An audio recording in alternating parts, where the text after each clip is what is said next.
Greetings and salutations. I totally forgot to unmute it, so you couldn't hear the music either that's still playing. And my light isn't turned on. Let's there be light. Hi, I'm Karen Russmore, and this is a continuation of my Pillars of Eternity playthrough, session 8, I believe. We've gotten to the town of Defiance Bay,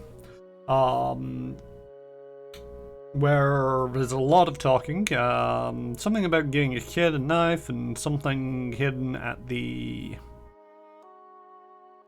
theater, I think. I'm currently running through a bit of a dungeon in the sewers, or catacombs. Catacombs, that's what it is. I had to come out to rest up because we were getting our asses whooped. Just remembered there was no stream on Tuesday. I've had my COVID boost jab and it kicked my ass. So it was just like, I'm not streaming. If you're part of the Discord, you would get such an announcement. It's the only place I announced it. Because it was one of them where it's like, I could have announced it in multiple places, but I'm not entirely sure where it's appropriate to announce these things. So it got announced on mine and a few other streamers' Discord server. So be sure to check out the link to come hang out with us, where we talk about a lot of nerdy things. I hope to be streaming tomorrow. I need to find out if Maker_UK and JStation64 are available to join me in the peanut gallery for that. Not sure what I'll be doing if I don't. On December 25th, this Saturday, I am going to be streaming yet again. I intend on doing a bit of a marathon session. So there may be breaks in that, but I am going to be going a little bit retro and playing one of the first games that I ever completed, which is why it's going to be a marathon session, because I think I can complete it in one day. I think. But that is going to be taking quite a while. I'm going to be playing the original 1990, I want to say 3. I'm going to look it up because I don't want to be wrong on the internet, because then it'll be there wrong forever. 1992. The original Dune video game from 1992. Funny is, if you Google that and go to the images, it actually doesn't come up with the 1992 game. It comes up with the 1994 video game. I think it was 94. It might have been late 93. Dune 2, which was by a completely different studio, but which the other game, Dune 2, is one of the original RTS games. I'm probably not going to be playing that one anytime soon, although I am a fan of the series and sort of like knowing where it all came from or started from. It's just Dune 2, it hasn't aged well in terms of quality of life. The interface is very clunky. It is very awkward to use because, you know, being one of the first on the scene, it predates even Warcraft and Command and Conquer. Command and Conquer was later done by the same studio, but Dune 2, you know, it was one of them where you couldn't group select anything. You had to click on a single unit and then tell it what to do, whether it move, attack, retreat, or guard, and then tell it where to go. Oh, Harvest, it also came up with very limited numbers of units. A fairly difficult game, but I feel that a lot of difficulty actually came from its usability. But anyway, I digress. We're not going to be playing that one. We're going to be playing the original Dune. which is a bit of a mashup. I've actually started. It's like a text adventure game for the start of it, and then it gets into a bit of management, because you've got to be controlling the flow of spice so that the Emperor doesn't recall you, and then it turns into a bit of a strategy game with some other stuff mixed in there. So it's a very difficult game to classify in those terms. You know, it gets to a certain point and it twists. But anyway, you can see all of that on Saturday. I don't know when I'm going to be streaming, so again, join me on the Discord and you will get notifications when any of the streamers, you know, it's founded by 4 streamers, me, JStation, Retro Ted, and Krifu Banal. And you get notifications whenever we go live if you join the server. There's also a place to send out notes if you go live, although you don't get to use the at all and notify everybody. You just gotta hope that people are paying attention to that one. Nobody wants it, flibbity flop. So yeah, that's going to be happening Saturday the 25th.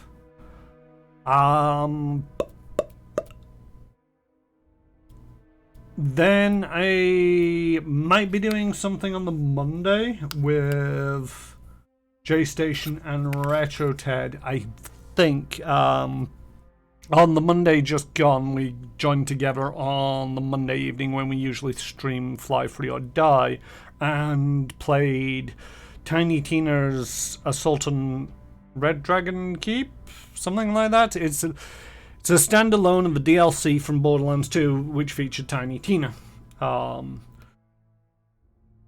JStation and Retro Ted had never played them before. I've played it before, but as part of Borderlands 2. Very enjoyable. I think we're going to be doing that again on this coming Monday, I think.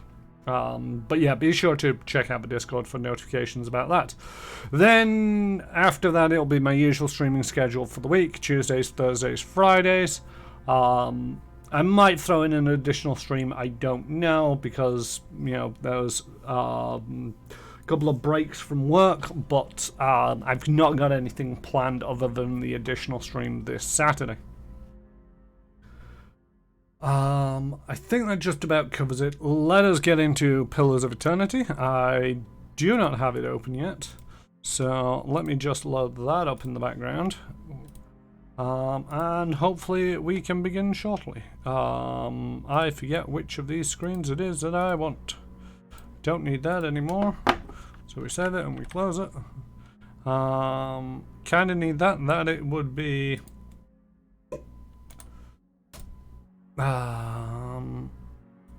OBS. And OBS is kinda useful. Pillars of Eternity. There we go. Let's actually jump into this.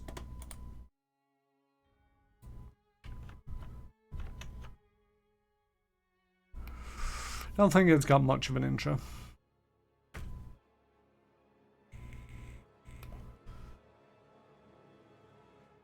Yeah, the intro of it, I'd forgotten to start up the game. I think I backed this. Yeah, I think I did definitely back it. Hi, JStation, how's it going? Welcome to the stream. You've just missed me detailing everything that I'm doing, streaming-wise, from now until the new year, so you'll have to watch it on the VOD. I don't want to go over it all over again. End of session 7, there we go. But yeah, I didn't have it open, so I loaded it up. Howdy, need to secure some food before streaming myself. I mean, I thought you had pizza already today. Other than that, you're good. Oh, good.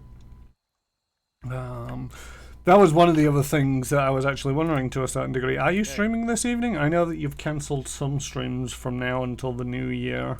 Hey. But also thrown in additional ones. I was talking about Tiny Tina's earlier. Right, let's go back into the catacombs.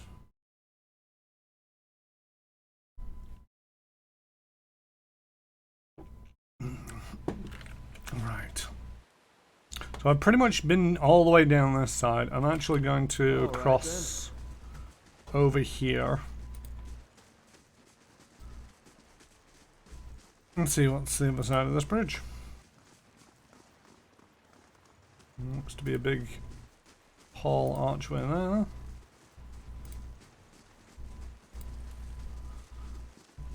Nothing up that way. Turn around. Bum ba bum. A spawling. It's a primordial mushroom. According to this, I might have fought some of these before now. There's a lot of them. And why are you using that? Why aren't you using your gun? There's a reason why we got you a gun.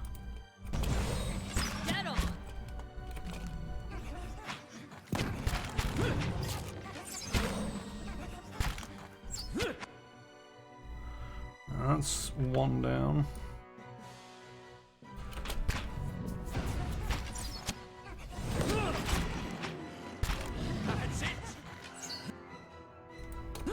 Leaving the fox to try and take care of the troll. She's just basically blocking these stairs, which gives us a nice little fact. Oh god, there's another troll. I've just remembered, I summon things. And this guy summons things as well. Yeah.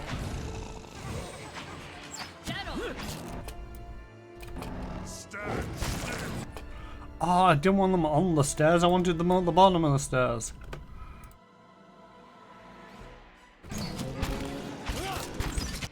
Oh, there's a dank spore. Hey, the fox died. Isn't that troll, Scaly Bobs?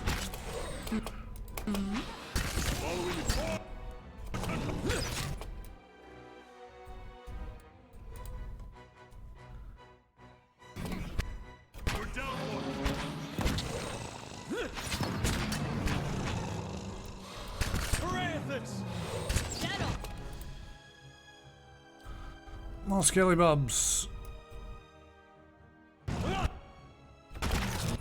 More Scaly Bobs.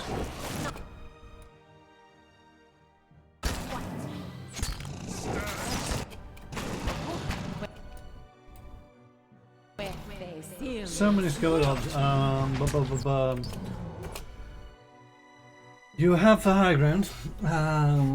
Surely you've got this. They underestimate your part. Aye, but Christmas Eve isn't an exclusive stream day.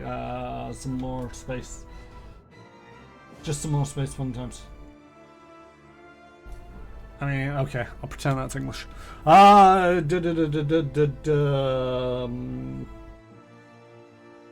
That actually reminds me, are you going to be available for the peanut gallery tomorrow?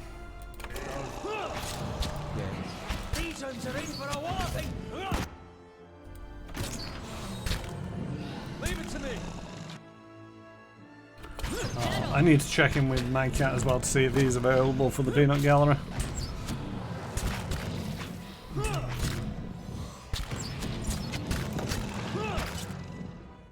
Who? No, nobody's down that side. Scaly Bobs. Scaly Bobs.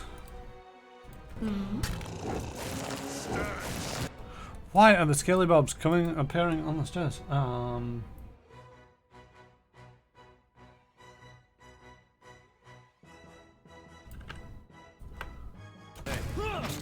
Fair enough.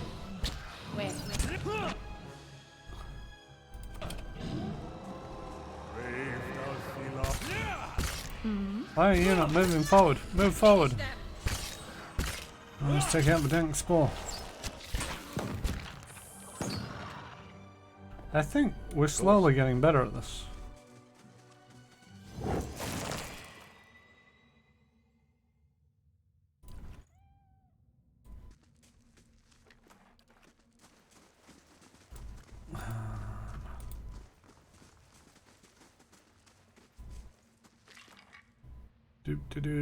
A bone and a hatchet. They can go in there.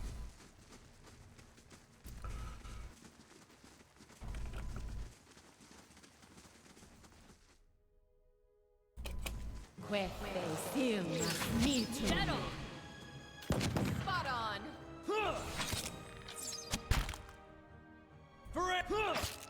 That's not very helpful. Dead on.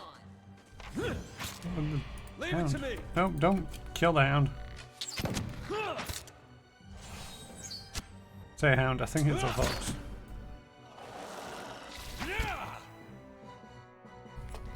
Indeed.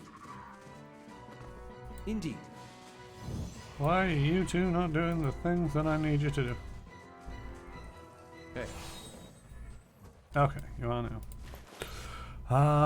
A Wodica hut. We should really probably turn off the Manapot Studios. All the glitters explodes one. But it's currently will be back on the 3rd of January, I think.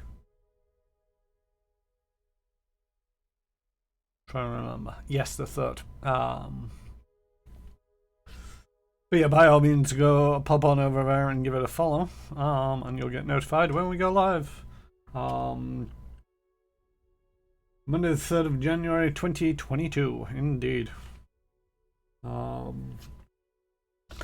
yeah, I don't actually know how much Manapot Studios is doing over the period. Alright then. I would assume not much. But I could be wrong.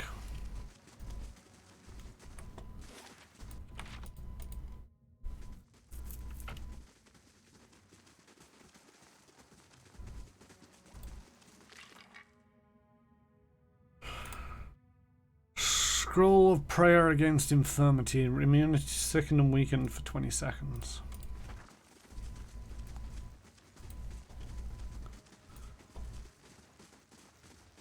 Yeah, I don't know if this game is going to get difficult at some point, or if it's just the way that I'm playing it, or the difficulty that I'm playing it at. I can get it to spill its secrets. Where they seal us meet to. Well, we might actually be able to get stats on human skeletons in this. It would seem that we have stats on human skeletons. But yes, J-Station 64, Retro Ted, Krifu Banal, myself and Crit Commissions will be back with more All Glitters Explodes in the new year. And in that, it's where I GM them through a... I like that spell. What the hell spell did that? What was that? Minolet's Bounding Missiles. Nice. I just like the way that it bounced between us. A stiletto and some coins. Nope.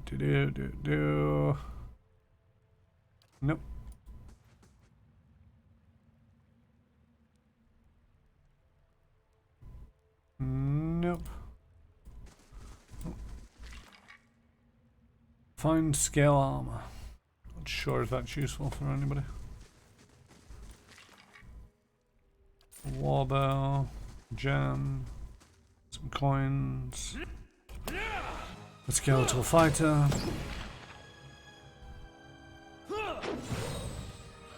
Might all want to move around a little bit. There we go.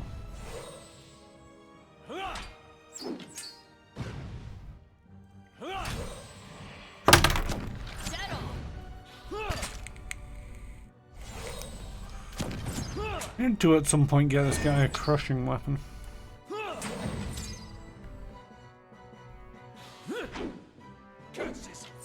Doop doop doo doop doop doo.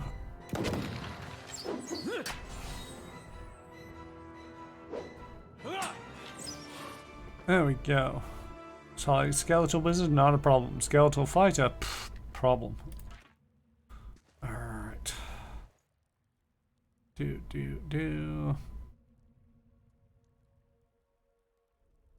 Just looking at some of these and the names. I'm trying to find myself, but also what? 1, 2, 3, 4, 5, 7 to the 8 to 10 to the 49, and then 1, 2, 3, 4, 5, 6, 8 to the 10 to the 199. Of course.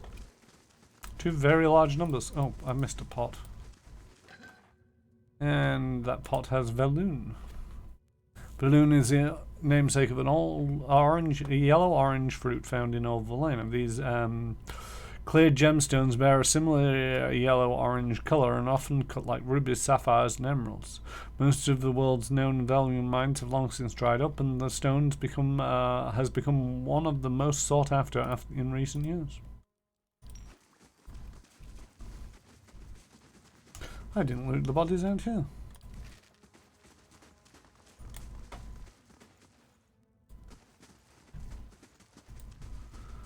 That looks like a secret door if I've ever seen one. I mean, there's an archway in there and everything. Oh, door's around the other side.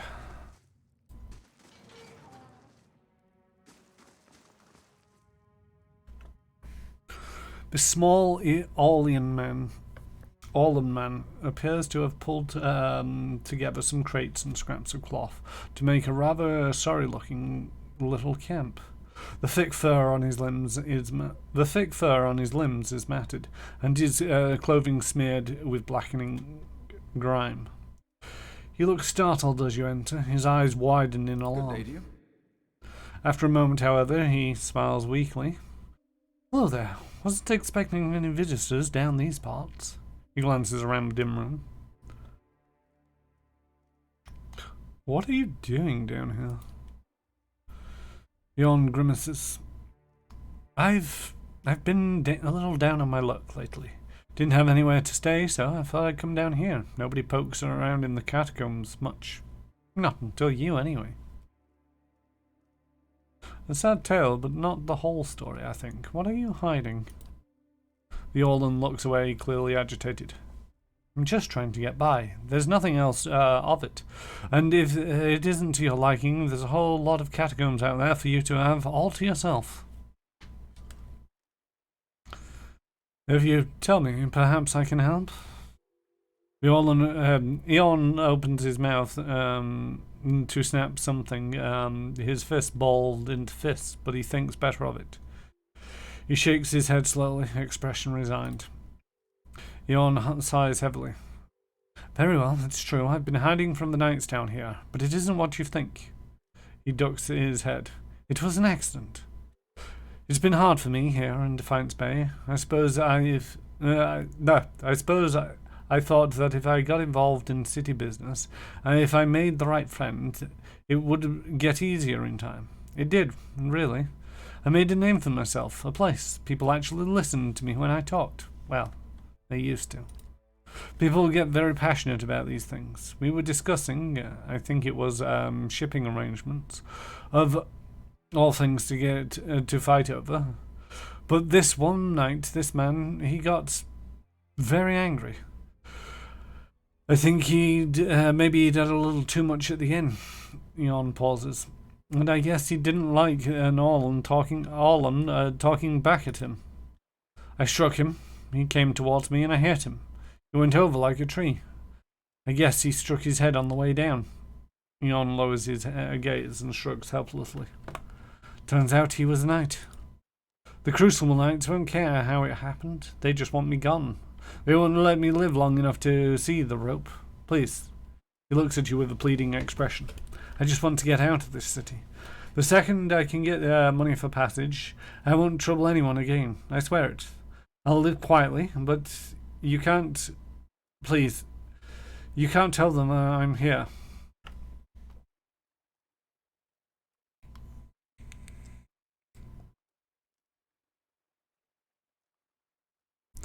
Yeah, this should be enough to get to buy your passage out of Defiance Bay. Jon stares at you in disbelief. But this is... I can't possibly. His face twists as he struggles for words. This would see me out of the city and well away. This will save me. I'm not sure I could ever thank you enough. But here, take this. I hope it's of some use to you on your journey. You have my lasting gratitude, friend. I should get ready. You gained the item rabbit fur gloves added to inventory.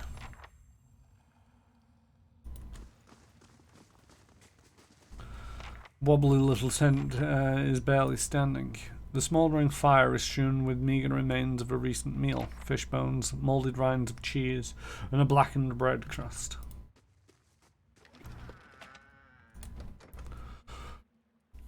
The queen that was and still is. Dear sisters, do you still remember your first deliverance? When you strangled your first wrongdoer? Did you see the moment when life became death? Could you see the instant that your victim realized that the Wodica forgot nothing? When Wodica takes back her throne, you will face her with pride, knowing you have held to your own oaths, or you will be amongst the word breakers. Wodica teaches vengeance and memory, and while she is in exile, we must be her eyes and ears that let no justice slip from record. We must be clenched fists that silence the lying breath. When Wodica takes back her throne, all of the injustices that have slipped through the cracks of history will be righted. The villains hiding in plain sight amongst the innocent will feel the burning witch's choking grasp. Pray that you live to see the day when you will join our queen in the cleansing of the wicked. But know, my sisters, that we must be ready to see the end of our days without the return of our queen.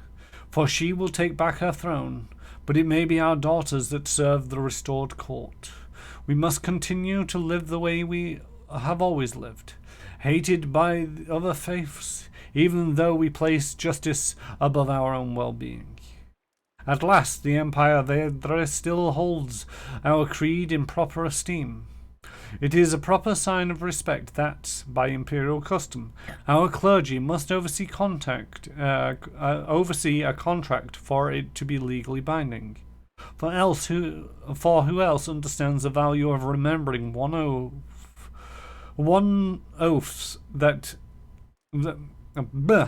For who else understands the value of remembering one oaths?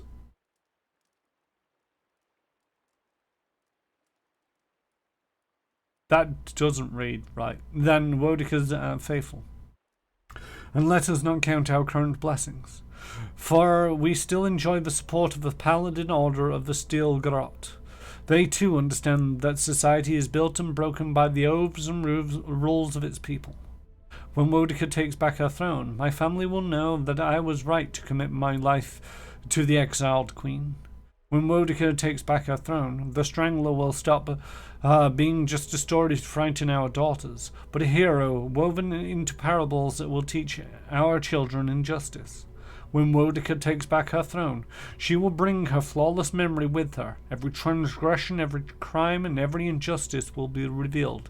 When Wodica takes back her throne, even gods won't be spared their due retribution.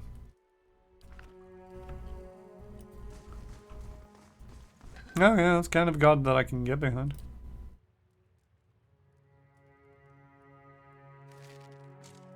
I need to put that there, and then bring that to there, and then I can do a grab. I can't carry any more supplies. You want to talk to me for some reason. Sagni draws up beside you, her fox following at her heels, and takes a seat next to you. Even if you are putting one over on me, it's nice to have a hunting party again.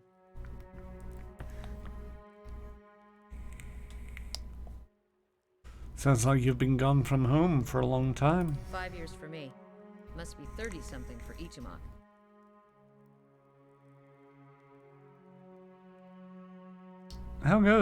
How is the search going? It's been a long hunt. A long time away from my family. Before, I'd crossed the tundra of Nasitok following caribou herds. I didn't want to leave Kalu and our children, but I was eager to visit lands my people rarely do. But 5 years without finding him. It's like 2 hours of necking. I'm ready to be done with it. She scratches at a callus on her middle finger. Why do you have to find Persquad? Soul recovery is an old village tradition. We call it the Tarnek Elite Sock. Once in a generation, we seek the soul of a much respected and long dead village elder. We tell him what's changed in the village, how people remember him. The only other Tarnek Elite Sock during my lifetime happened when I was a girl, not long after Persoc died. We feasted on blubber and fermented milk for a week, and we honored the chosen huntress as a hero. Then she left, and we returned to our duties. We still sang her name to the skies during festival season, but we otherwise didn't speak of her.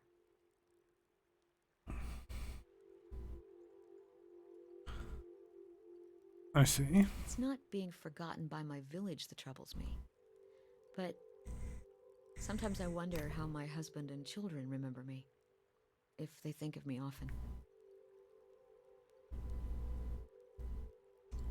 That must be difficult. Still, there's no point in dwelling on it. More often I find myself wondering whether Persoc will remember us. You claim to see souls. What do you think? Do you remember your past lives? Yes, in fragments. She leans his breath closer. Really? What's that like?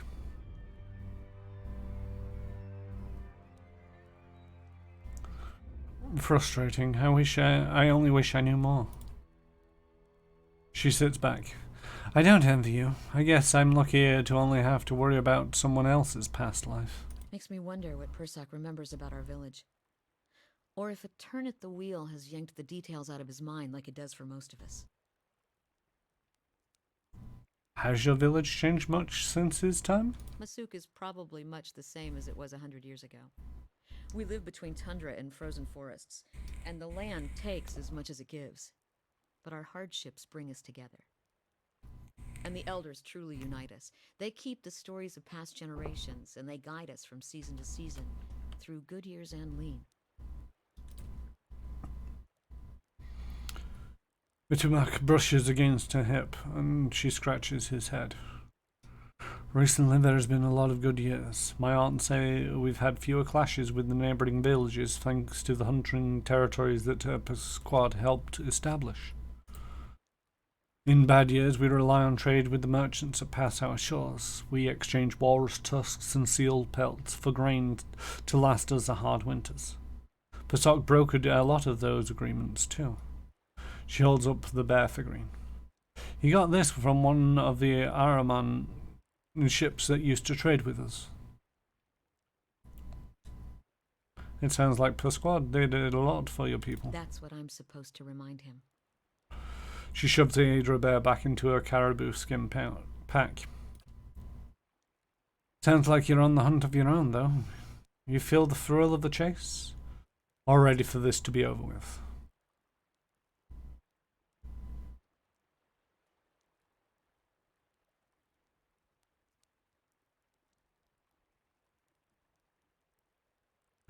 It's too early to tell. She nods. Fair enough. She rises and stretches, looking around. We've got darkness on our side. Shall we move on? Let's go. Oop, Hey. crumbs. Everybody, walk this way.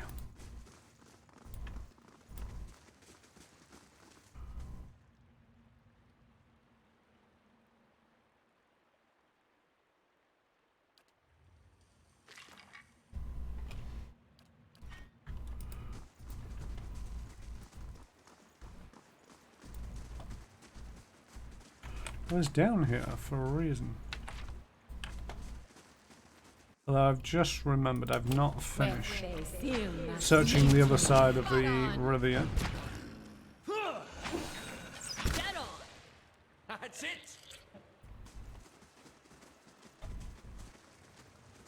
There was these This way led to a ba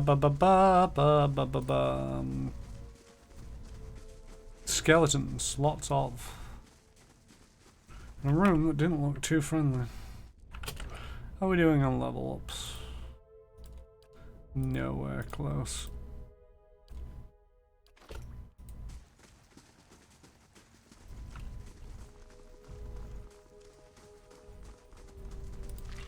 Came in here the first time and it was like lots of skeletons. Nearly died. Decided to back out.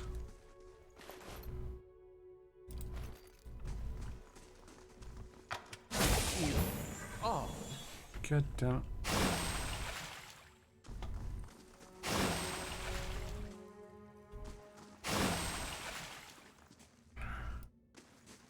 Sharp eyes and keen ears. Left up. A second pistol after spending a lot of money. damn it. We gotta take better care of Aloth.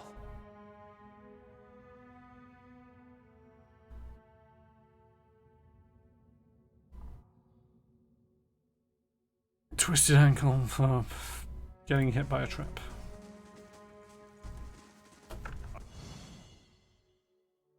I shall be quiet as a calm sea, which is not very quiet.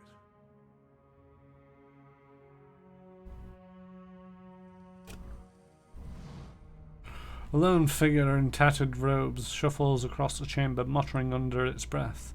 As you approach, the figure halts and swivels its head towards you. Its haggard visage is a labyrinth of wrinkles and sores, overgrown by a moss-like beard.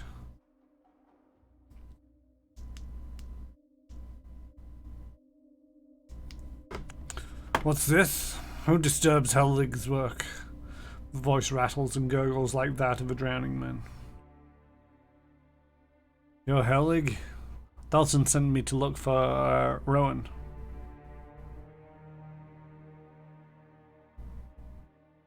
Rowena.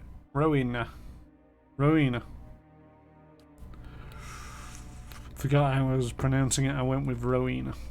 He leans back and bursts into raucous laughter. His threadbare robe drifts apart, revealing an amulet, and the ragged wound running from chest to throat. It spatters of black viscous fluid on the floor with every cackle. That old fool's still alive. I do hope he still doesn't bear a grudge for that incident. It was so very long ago.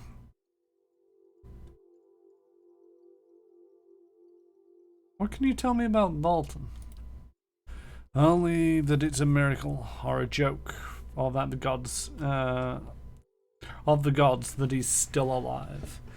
He picks a bloody crust from his beard. The only thing that he loved more than his fetching lieutenant was the idea of his own legend.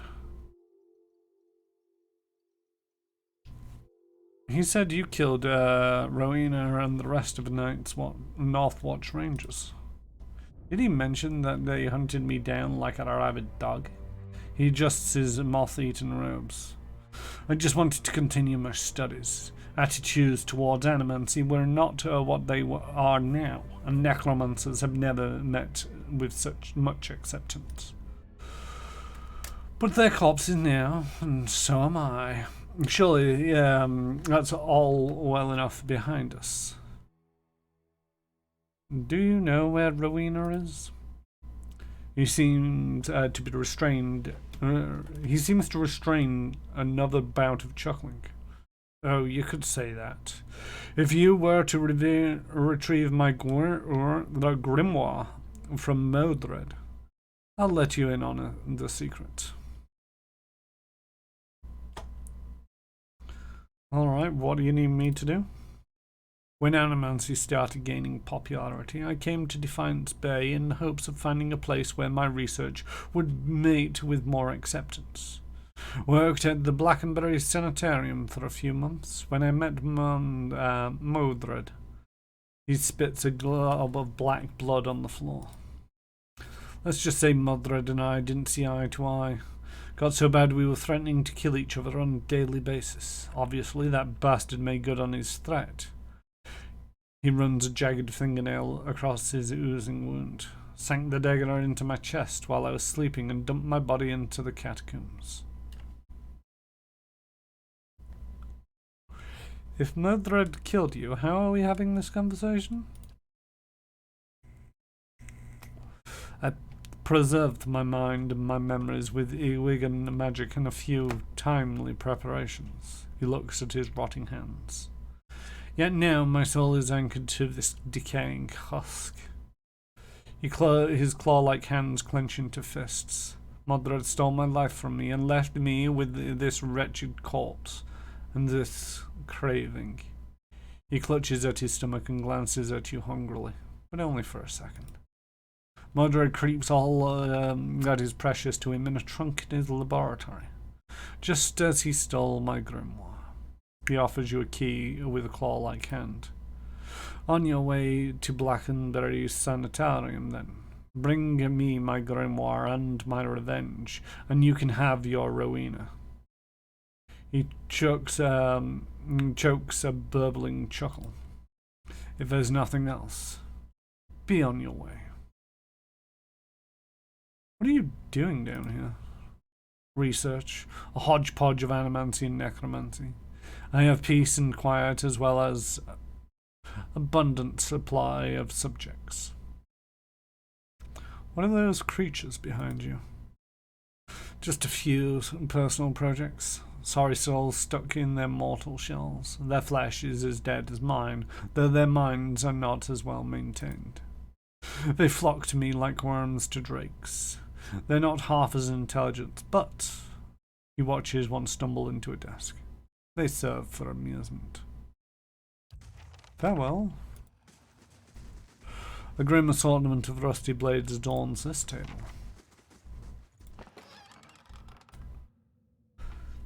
This a small locket is dented and tarnished. A faded portrait of a young nobleman rests inside. His face has been worn away by time.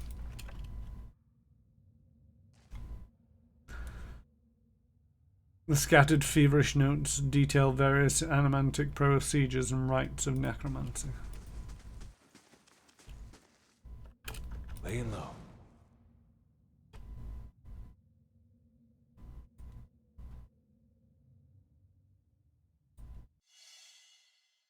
Now, here's something.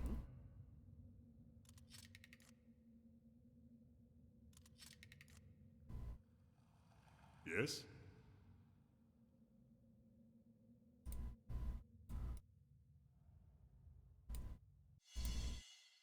Hey. Oh? Hey. What? Gotta be careful about Ready, not Walker. setting off a trap. Hey. I mean, I could always get the pet to set it off. I'm missing somebody. Where am I missing somebody? Oh, there you are. Hey. Didn't know who was missing until it was like, there's only Alright then. 6 people here and there's 7 in the group. Right, so now we need to go to the Sanatorium in Drakenberry.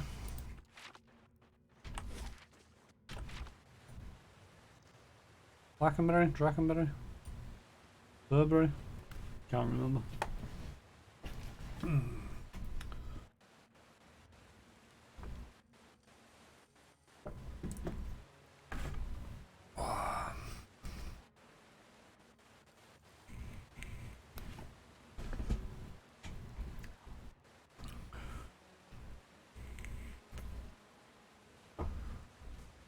Bum bum bum bum bum.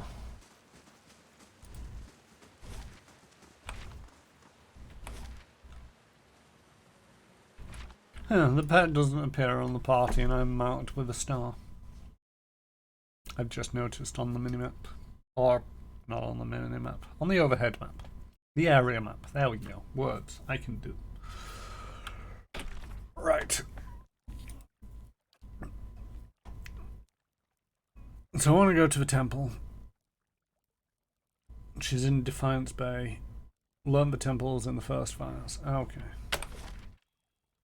Look at the world map. The first fire is in the middle. It's a world map. I would have thought that would have gone to the bridge.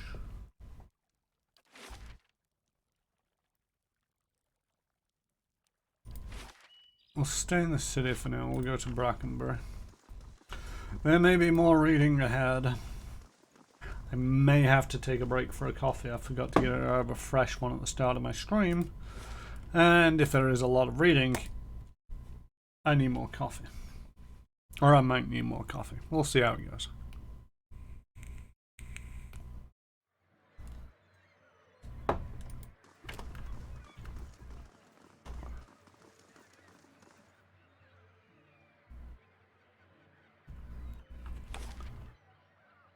Raymond Manor, the Charred Barrel, House Domenil, First Fire, Sanatorium, Ondra's Gift, and Hadrat House.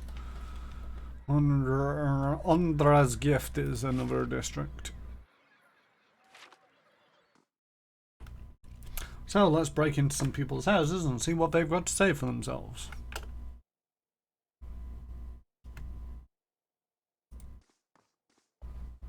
Can't talk now, the master of the house doesn't tolerate shirking.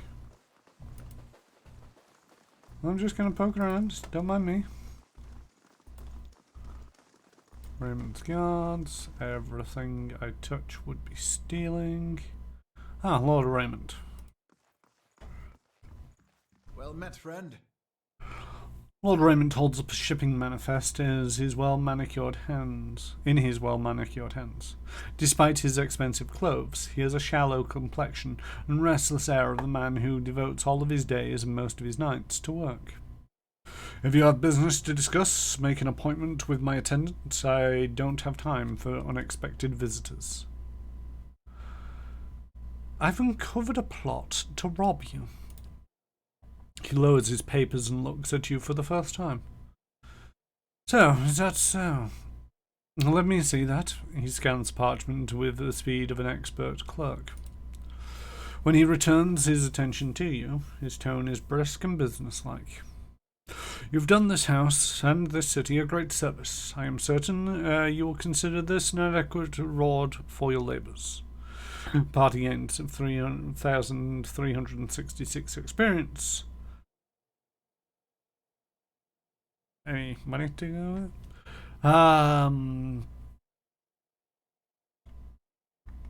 Oh, I'm guessing we also got paid 2,000 pans as well. The letter was signed AD. Does that mean anything to you? I suspect that it means Abrican Domenel, the scion of the House Domenel. A look of disgust crosses his face. A pampered lad, if there ever was one. Oh, we also got the Ring of Unshackling. He's ruthless, I'll give him that much. Unfortunately, he doesn't have the wits to match his appetites. What will you do now? Lord Raymond pinches and crisps sharp creases from the notes. Eliminate the competition. Tell me about House Domenel. There was once an eminent and admired house. Now it's just a den of thieves. Back in the Drywood's colonial days, the Domenels were respected members of the ducal court, which is why it was so surprising to see them remain loyal to Aedra during Hadrat's rebellion. When Hadrat and Drywood won independence, the Domenels lost their favour but not their wealth. Rather than turn to Aedra like other loyalist houses, they dug in their heels here and turned from politics to commerce. He shrugs. One way to look at it, they simply partnered with the wrong side. Not that they haven't prospered since, in their own way. He rubs his jaw. Lately, they've been seeking to carve out a new niche for themselves, one right between the Crucible Knights and the Dozens, it seems. What's so important about this gem? The heart of the White Marsh is nearly flawless diamond. It also the patrimony of dwarves of White Marsh. It was seized by the Adrian Lord in the early days of colonization, and the dwarves haven't forgotten it. Now the knights and the dozens are both bidding for it to make a peace offering to the dwarves. He shrugs. Whichever party buys it, the dwarves will make useful allies for Defiance Bay, especially these days. A jewel is worth a lot more than £2,000. Indeed, but notice of a plot does not carry quite the same value. The corners of his mouth curl into a wry smile. Still, far be it for me to sour a fruitful relationship. Lord Raymond produces another post. Now, will that be all? Farewell.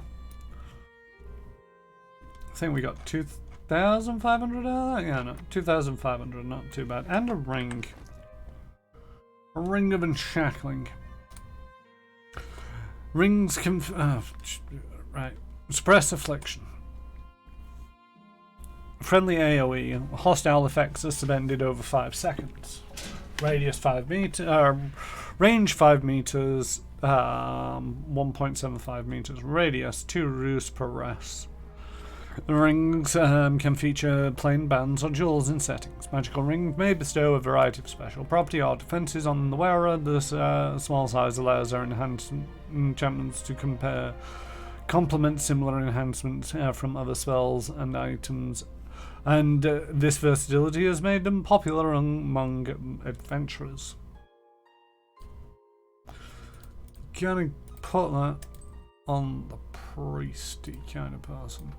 Gonna put all the traps that we've picked up on that guy.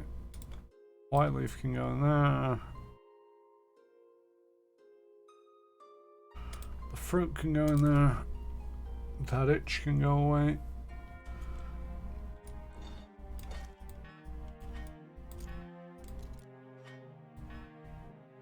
And I think we're just about... Oh wait, we also picked up...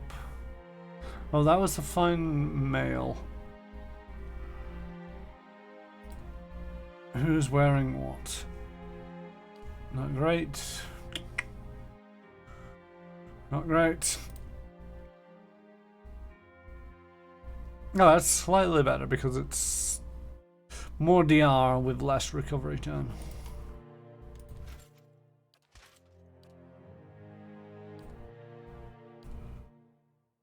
Do we have a bludgeoning weapon?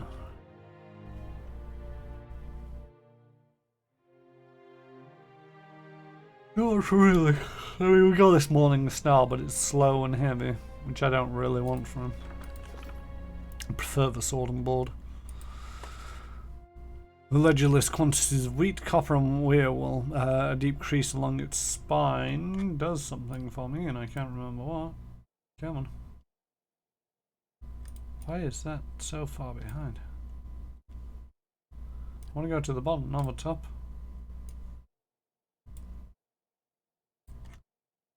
A deep crease along its spine suggests that the book never closes. More of her servants. Sprigs of dried lavender and rosemary infuse the kitchen with a fresh aroma. Just poking around. Lynette Raymond. Father never reads to me. He's always busy with his own books. I mean, you look a little bit old for being read to. The labels, all perfectly angled outwards, boast an array of fine vintages. However, they're all coated in dust. I'm not gonna go upstairs. I have no intentions of robbing this guy.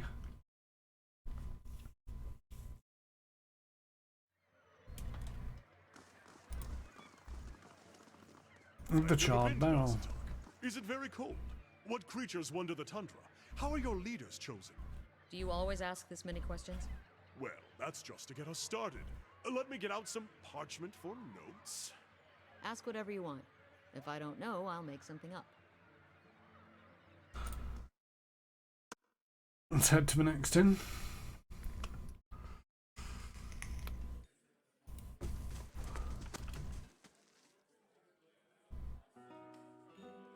Let's go speak to the barkeep first.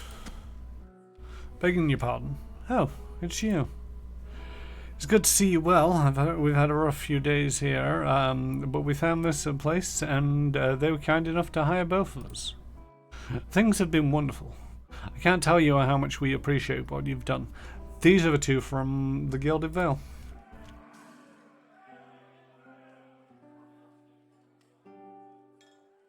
It's hard work, but good wages, can't complain. Welcome. The man is dressed in neat but functional clothes. His sun-wrinkled skin and limber muscular structure reflect a life spent in the wilderness. Wilmot, what brings you to the Charred Barrel? Is this your place? It's my retirement, he thumps the bar. Used to be a warehouse back when Brackenbury was more ship traffic, but it fell out of use when the area became mostly residential. I inherited it from some great uncle who'd never had any luck pawning it off on my cousins. Now, it's the most popular spot in Brackenbury. The nobles come to unwind, the kith from other districts come to mingle. He leans closer. We get a few rough types too, but they behave here. Besides, their coin is as good as anyone else's. Who are you? I was a cartographer for the Duke for ages. He rubs his neatly stubbled chin. Crossed the White Marsh half a dozen times and mapped out most of the ruins of the Thine Bog. He grins, flashing a gold tooth. Good career, one suited to younger men. When I came back to Defiance Bay for good,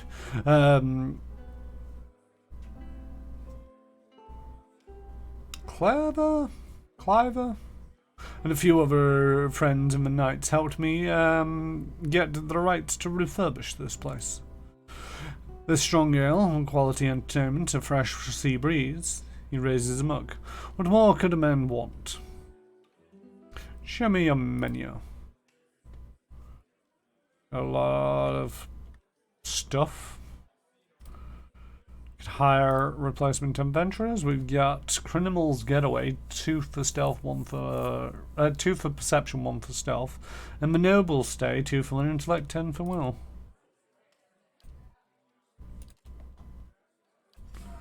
Fair enough. How's this place doing? I'm pretty sure I've got something on the go. The barrack chests will allow me to employ hirelings to defend your stronghold during attack. 1 day, 19 hours. Don't really intend to rest at the moment. As you near, you feel the vibrant history contained in the essence of this woman's soul. Voices from its past seem to call out to you. You see a woman clad in expensive finery. Her eyes flash as she interrogates a trembling wreck on the ground. Reaching into his pocket, her hand curls around a dress, and she smiles grimly. Moments later, she is in the bedraggled alleyway, her pace quickening. Her braids trail around the corner, and she is upon them. Or perhaps they are upon her. The action does not last, as she easily dispenses of man after man. Searching their faces, Clove shouts for something she fails to find. Frustrated, she moves on, but not quickly enough, as an Orlan attacks her from behind, the seal upon his fingers glittering with malice. The woman's eyes alight upon it as she twists to evade his blow, and her eyes burn bright. Perhaps this was not a wasted trip after all. As you near, you feel the vibrant history contained in the essence of this man's soul. Voices from its past seem to call out to you.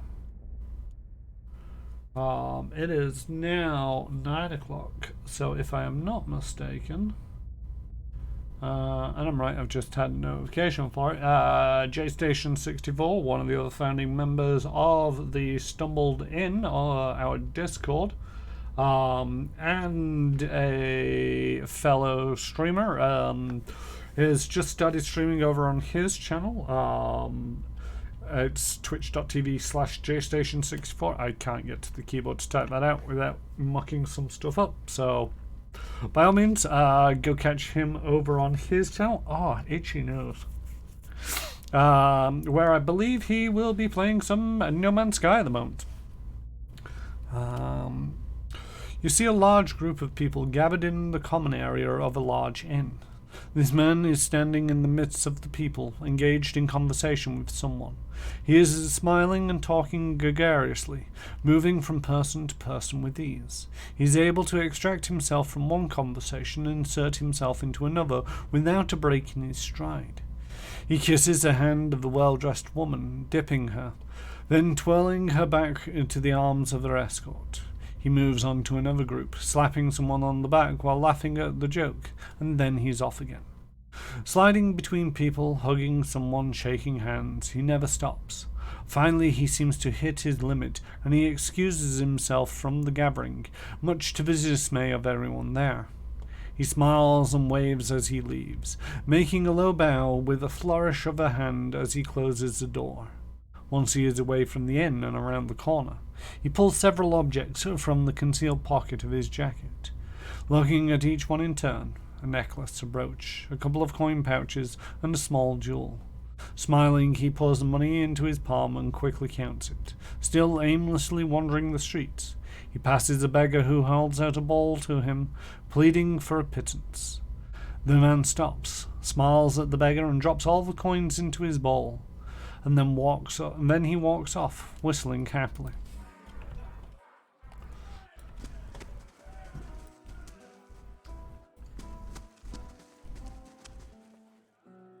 Thriswin. First twin. The young elf is dressed in gaudy robes that he seems ready to cast off. He picks at a heavily brocaded sleeve and is continually adjusting the gold chain around his neck. He looks up at you. Did she send me? Did she send you to run me out of town? You can tell her I'm not going anywhere without that medallion. I told Cyril I wouldn't let her sell it. If that's what you hear about, then save yourself the trouble. He puffs up his chest, but glances at the exit. What are you talking about? He relaxes. If you have to ask, then you're obviously not here to shake me down. Cyril's a courtesan over by the salty mast in Audra's gift. We've been working together for over a year now. I find a noble with more money than sense, fill him up with liquor and send him her way. They have a good time, and Cyril takes her fee, with a little extra. He rubs his fingers together. A couple of 100 coppers here, a trinket there. It's a bounty for us, and these lords and ladies never notice anything missing. Go on. Anyway, we always split the bounty until a week ago. He squeezes his lips into a tight frown. She takes a necklace off some noble. It's a Norwegian medallion, damn near priceless. The relic is sacred to my clan, but she won't part with it for any sum I could afford. He tugs at the gold chain around his neck. And even if I wanted to, I can't go home without it. It's a hard thing. Sagny brow furrows in pity.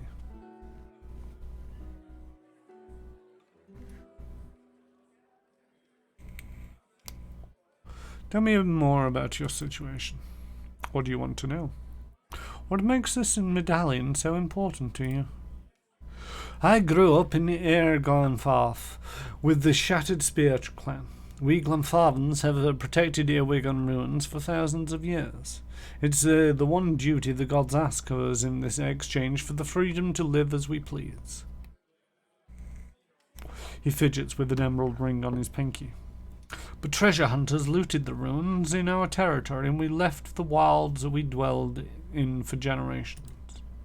Most of the clanmates scattered to the towns around the Drywood and probably live on crusts of bread. He looks at his embroidered robes we've discussed. Restoring this medallion to the ruins would earn us the gods' forgiveness. Even the shattering spear could go home. This is all rather fascinating. A single medallion to earn the god's favor and so return home. It rather reminds me of a story I heard somewhere.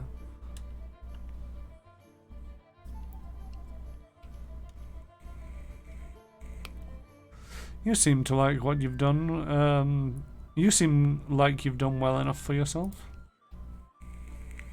He clenches his heavily ornated hands. It was this, a scribe buying the gutters like the rest of my clan. But I give it all for that medallion.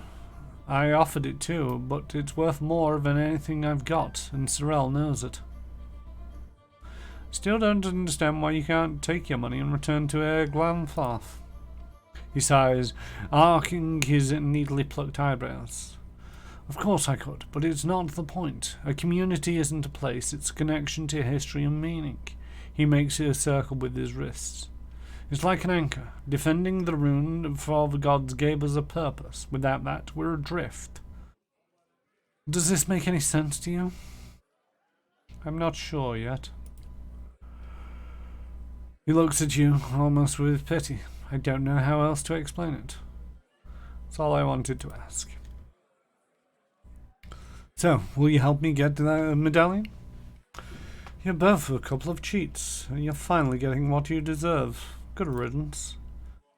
What could you possibly understand about what Sorrel and I worked for? He waves his hand. I don't need help from an outsider like you.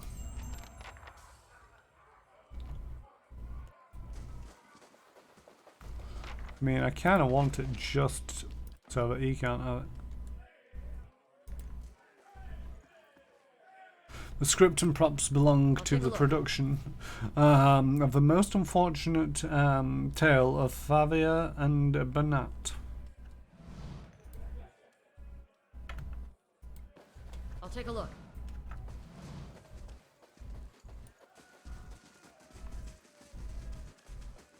Then you two, you're just a bunch of nobodies. You're the cook. And that'd be stealing. The oven smells of roasted game hen and baking bread.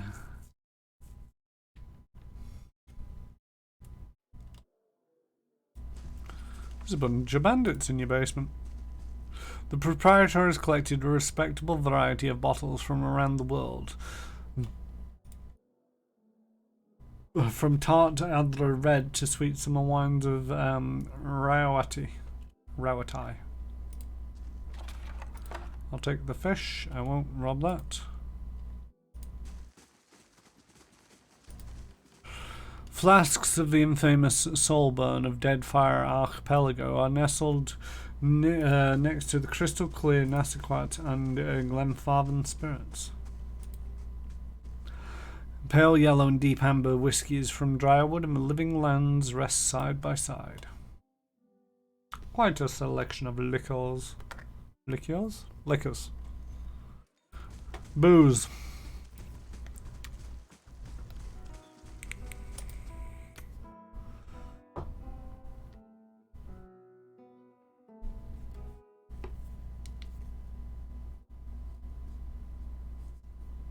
Sorry, phone's going nuts for a moment.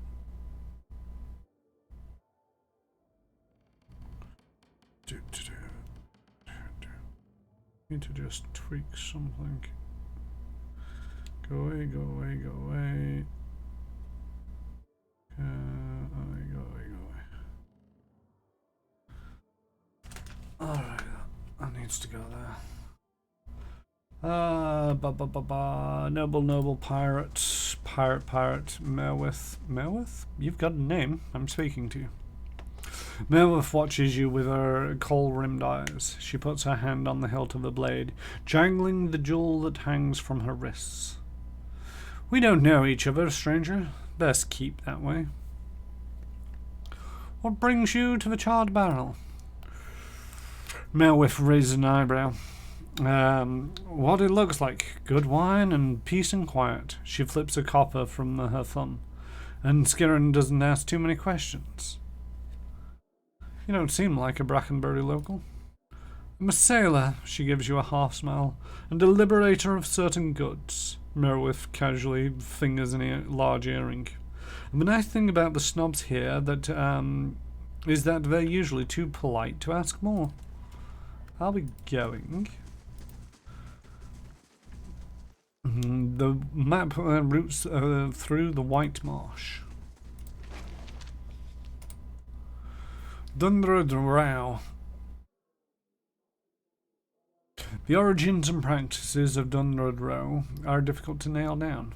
When asked, everyone seems to know how Dundred started and how long it's been in operation. I think I've read this before. Yes, I have. So I'm just going to take that stuff.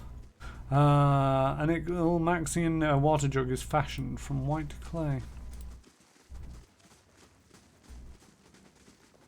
Noble, noble. Anybody else hiding around the corner? Nope. Mot digest. This ashtray is painted with colourful waves and whirls in a style of Realtime. This map of the drywood near Glenfarne appears to predate the discovery of some of the ruins in the east, designed by a cartographer, A. Skirion.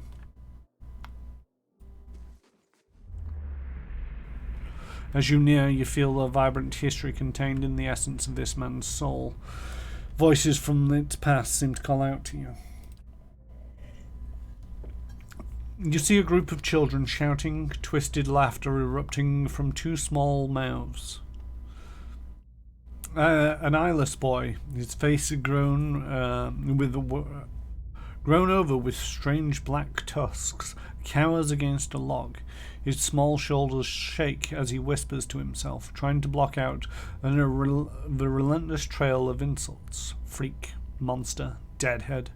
The boy stays after long after the other children leave. You see the same eyeless boy, a man now, many years later.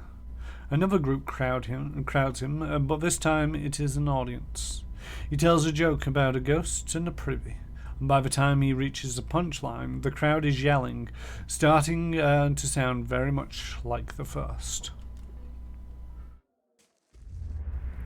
As you near, you feel the vibrant history contained in the essence of this man's soul. Voices from its past call out to you.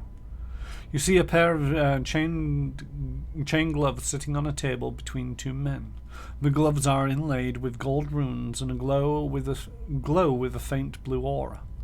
This man stands on one side of the table, and across from him is another man dressed in arcane robes. The man retrieves a small pouch and hands it to the wizard, telling him to count it to ensure his payment is there. The wizard smiles, giving the man a half bow, then he empties the pouch into his hand. You wanted these gloves protected from thieves and other unsavory characters, he says, dropping the coins, piece by piece, back into the bag. Put them on and they will never leave you.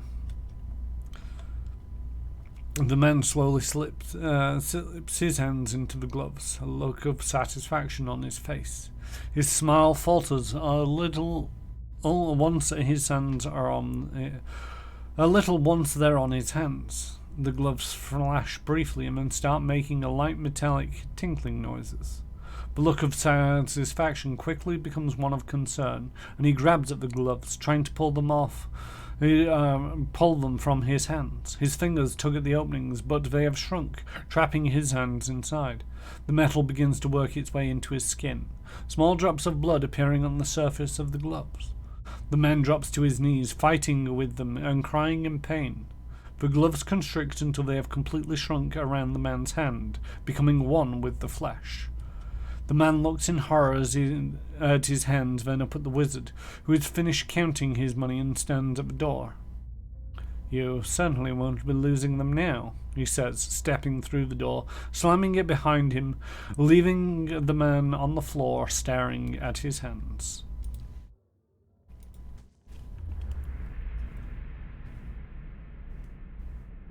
As you near, you feel the vibrant history contained in the essence of this woman's soul. Voices from the past seem to call out to you. You see a woman sway, her voice floating gloriously above the court, lilting and sweet. It twists around them and they smile, enraptured, as she palms their hearts one by one. She begins to dance, but something in her step is offbeat. She pauses, confused, and a snatch of something foreign in the air. Competing, resisting. It takes her a moment to spot him. A small man with a single brow chanting under his breath, disrupting her song with his staccato incantation. Oh my word! Right, disrupting her song with his staccato incantations. She intensifies the dance, and the swing of her hips wider, her feet flicker above the square tile ground, the underlying chant of her own song more persuasive. His lips twist intently, vibrating with an effort of countering her charm, and then a note, crystal clear, bright and tinkling. He begins to smile dazedly as her song continues, and he forgets all about resisting. She has won this day, and the court.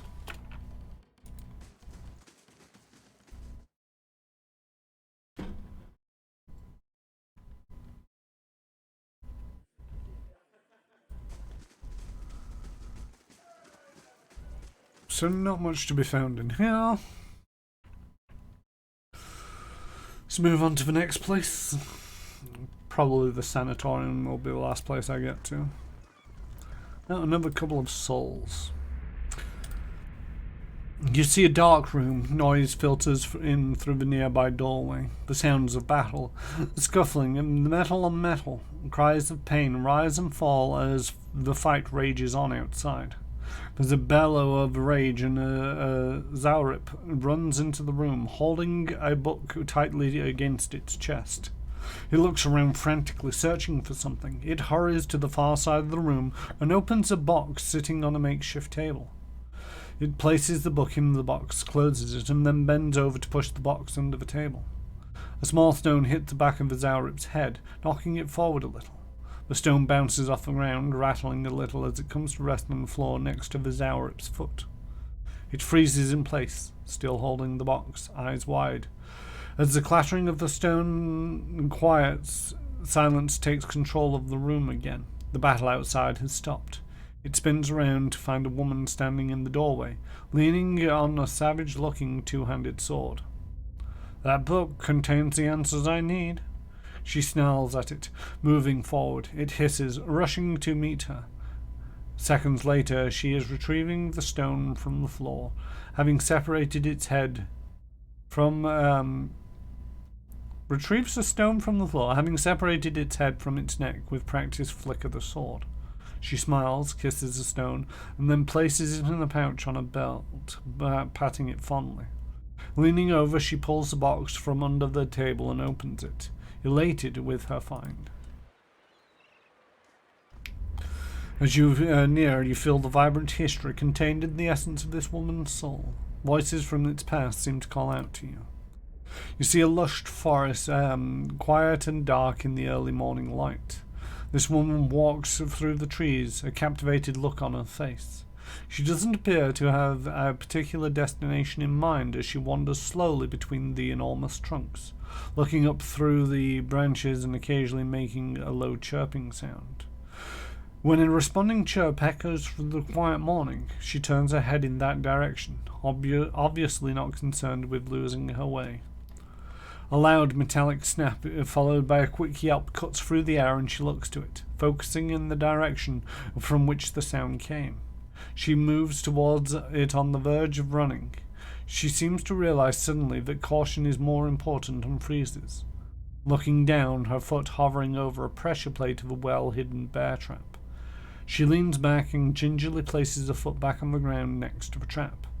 She looks around, anger darkening her features. Grabbing a nearby branch, she presses down on the plate and disables the trap. When it snaps shut, she hears another yelp, this time much closer. Scanning the ground for more traps, she carefully makes her way towards the trapped animal. Rounding one of the trees, she spies him. A large wolf, bony with malnourishment, right hind leg held tight in the rusty metal teeth. He looks at her and with a low growl starts in the back of his throat. His hackles raise as she pauses briefly to let him catch her scent. She lowers herself close to the ground and holds out her hand, palm down, in front of her. Aren't you a beautiful boy? She inches towards the wolf.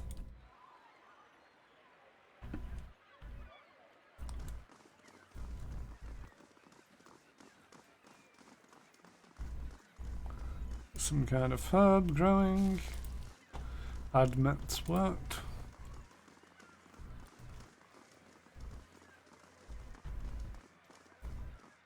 Another couple of souls.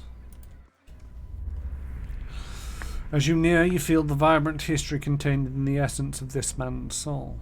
Voices from its past seem to call out to you. You see this man kneeling naked before a dais in the center of a large round room. Across the room, opposite from where he kneels, stands a large throne. The throne's back and the two of its legs are broken, rendering it unusable and causing it to tilt precariously on its stand. The room is ringed with figures clad in black robes, each chanting quietly, resulting in a low drone that pervades the room. On the dais, across the brazier, another robed figure holding a leather-bound book with charred marks on it. He is speaking to the naked man about fealty, dedication, and law. When he finishes, he bids the others to rise and holds the book out to him over the burning coals in the brazier. The naked man nods, and the robed man drops the book into the fire. The naked man drops to one knee, briefly pressing his forehead to the side of the brazier, then stands and thrusts both hands into the coals at the bottom of the brazier. He retrieves the book, slowly presenting it to the robed figure before him. The man rubs his thumb on the ash that is collected on the cover of the book, and uses it to draw a mark on the naked man's forehead over the burnt flesh. The naked man bows his head and whispers, Was that right, duh? The robed man nods patiently. The naked man looks to the broken throne with childlike eyes. Did you see that, Mum?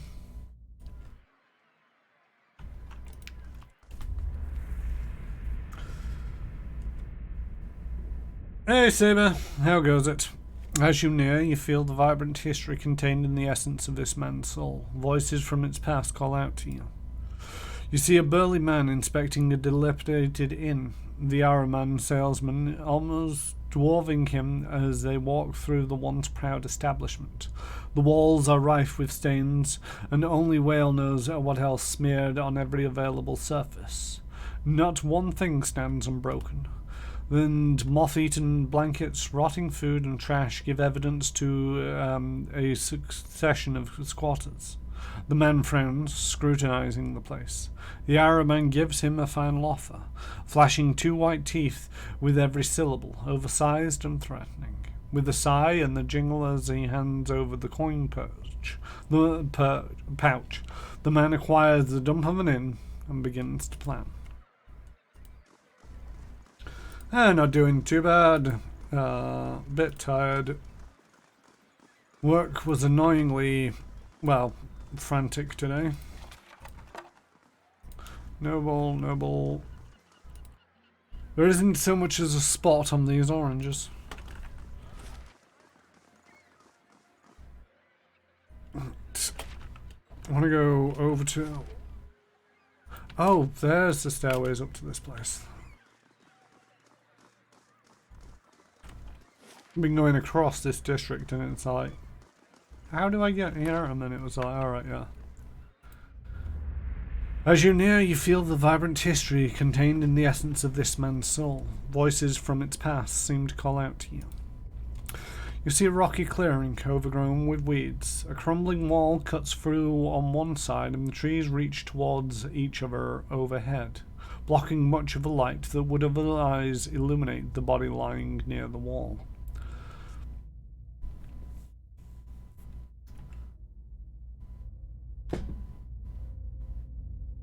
Yeah, I don't work in a place that tends to get busy around this time. It tends to get quiet as everybody goes on leave around this time.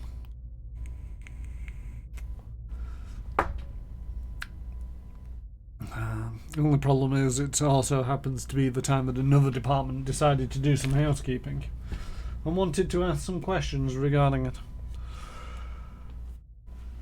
A lot of questions. Still, not the worst of days. The body of a young elf, face down in the dirt. His clothes are torn and ragged.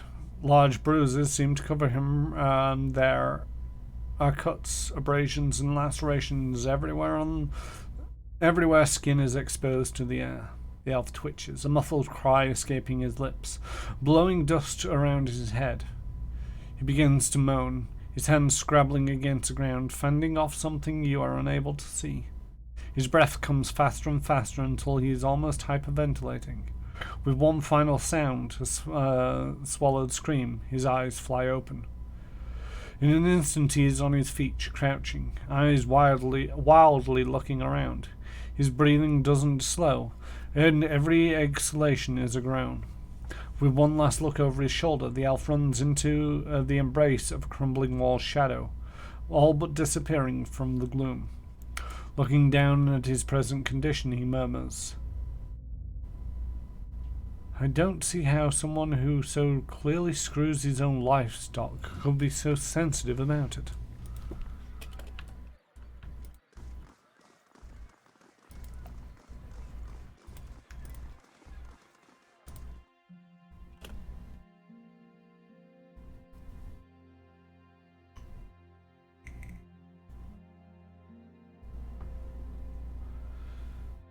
Players tore through planned session to ribbons and they murderized through each wave and the boss. I mean,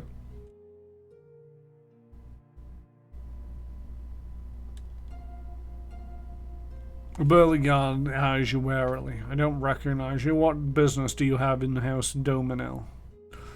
"Tell me about House Dominel." "It's an old and respected family. Much of Defiance Bay's prosperity is due to Dominel business activities. Now, do you have any further business here?" "Farewell. I will see you out." I mean, sometimes plotting and planning sessions don't always go according to plan. I've had players do that plenty of times to various different sessions. The only thing that you can do is either plan to even the odds up or hope that they don't roll as well next time. And I expect they win, but it was almost casual for them. Yeah, I mean, to a certain degree, it very much should have doubled each wave. I think to a certain degree that's one of the things that you have to, once you get used to a system and kind of flibbity flop. I'm trying to think of the words. Once you get more experience with the system and are better trusting in your abilities within the system, ad hoc beefing up of enemies as well as, you know, reinforcements, because you said that it's like they tore through every wave. When they're halfway through a wave, introduce the next wave, and then all of a sudden you've got twice as many opponents on the field. You do have to be a little bit cautious with this, because if you get a little bit overzealous, then maybe things go wrong. But it's practice at the end of the day, until you get familiar enough with the system that you can do it on the fly. But I think to a certain degree in a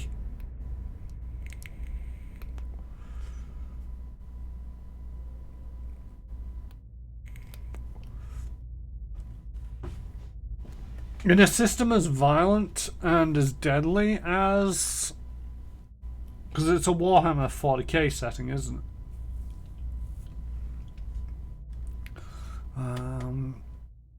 As you near, you feel the vibrant history contained in the essence of this woman's soul. Voices from its past seem to call out to you. You see a woman, dark-skinned, taunt with worry, moving aft as she scales the rigging and shouts frantically at the crew. The ship isn't turning fast enough. She looks at the captain, gaping soundlessly at the approaching vessel. Her hands blister from the descent as she jumps from rope to rope, screaming at him to take action, to charge, to do something. What is she paying him for if not to defend her ship from pirates? With the squeal as ladders are thrown across, the ship is boarded. She sprints below decks, taking the steps 3 at a time until she reaches the cargo hold. Scrambling amongst the containers, she searches until she finds it, a blunderbuss, fully loaded. Someone grabs her from behind. She throws up a knee and whirls around and shoots. The force sends her spine first into the wall, but her assailant falls to the ground with half a head and without an arm. Dragging herself up the stairs, she reloads, engages the enemy force with her crew. She cocks an eyebrow as the pirates drop left and right. Clearly it was more than they bargained for when they chose her ship.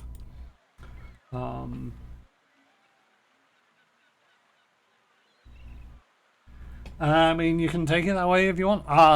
One of the things that you'd say, like, in a lot of other settings, such as Starfinder, you know, if you accidentally overpower a situation, you can always attempt to do other things like take them captive by dealing non-lethal blows, which, you know, then you've got some narrative thing to get out of whatever sticky situation you've accidentally created when you use far too much force. With something as deadly as a Warhammer 40k, you know, if you throw more Xenos at the Marines, the only course is the death.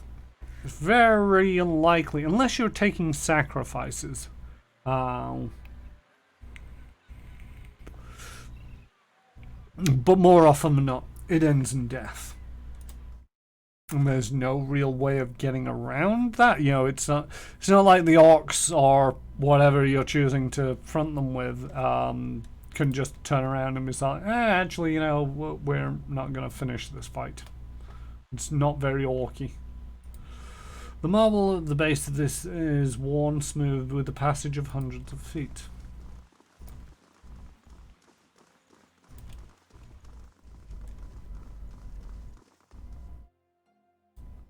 The map shows the environs surrounding Defiance Bay. Flags mark strategic access points to the city. Some of the vintages are even older than Defiance Bay. Oh, you do have a name. Good day to you. An older man surrounded by books and scrolls. His wiry hair stands nearly on end, and his ears prick as you approach. You carry whispers, sated Nua, gilded veil, old voices indeed. How did you know? The Orlan grins, revealing a row of dagger-pointed teeth. As a cipher, it's my job to know these things. You carry the whiff of ancients. What can you tell me? His ears twitch downwards. Not as much as I would like, unfortunately. My duties for Lady Webb require me to focus my talents elsewhere. He regards the a table piled with scrolls. What brings you to Dunred Row? What are you so busy with? His small furry hands gesture expansively at the papers before him. Hollowborn, growing unrest, and the ever-present political intrigues. With so many missing souls, missing persons are the least of our concerns these days. Tell me more about your skills. I check for soul connections, looking for lost things, missing things, or troublesome things, particularly where people of power and influence are concerned. I'm a cipher. In near Glenfarth, we were once known as Brushoeligan. Mind Hunters. Nice title, yes, but it wasn't until the Animancers began working with my kind with my kind 40 years ago that we truly understood our power. Now, we make some of the best detectives in the world. Tracing souls, we can look at a person and see where they've been, or look at a weapon and see who has touched it. His nose twitches as he looks at you. Useful for solving crimes, as you can imagine. It looks like as though you could use some help. Curran wags his clawed finger. Not at liberty to discuss my work, unfortunately. Thundered Rose ears only. A civilian would need the confidence of Lady Webb before I could share. Farewell. Where's Lady Webb then?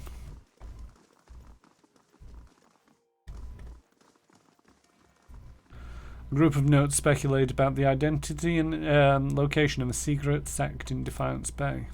Either these notes are written in code or the author's handwriting is atrocious.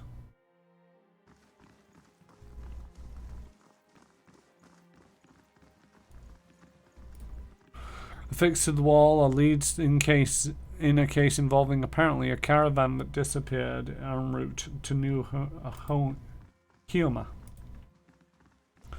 No one down here. There are rules for heroic last stand and such.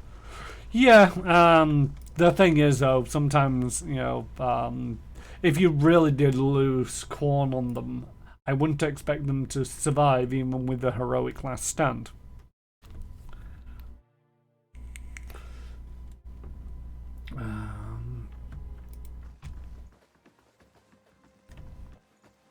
I'm only speculating there. I don't really know the ins and outs of the system. But Khorne, if I'm not mistaken, is pretty much the Prince of Chaos? The God of Chaos?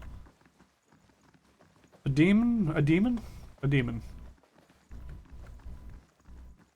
Unlocking this will require a proper key. Well, okay then. Apparently I'm not allowed in there. Demon Prince of Chaos. Sounds about right. Oh no, Khorne would probably kill them simply by appearing. Yeah. That's what I mean. It's all like... There's some NPCs that you can't really... God of Battle, Blood and Skulls.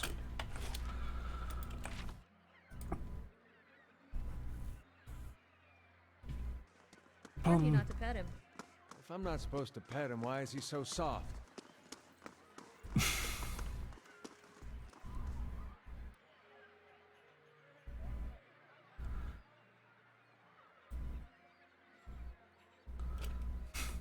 How's the hand? Turning purple. Might have to cut it off. I warned you not to pet him. If I'm not supposed to pet him, why is he so soft?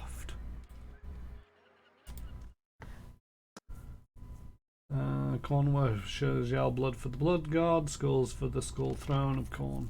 There's a battle cry, after all. Fair enough. I've just had a thing update and I don't know what it was. Does it tell me voice from the past? A voice from the past.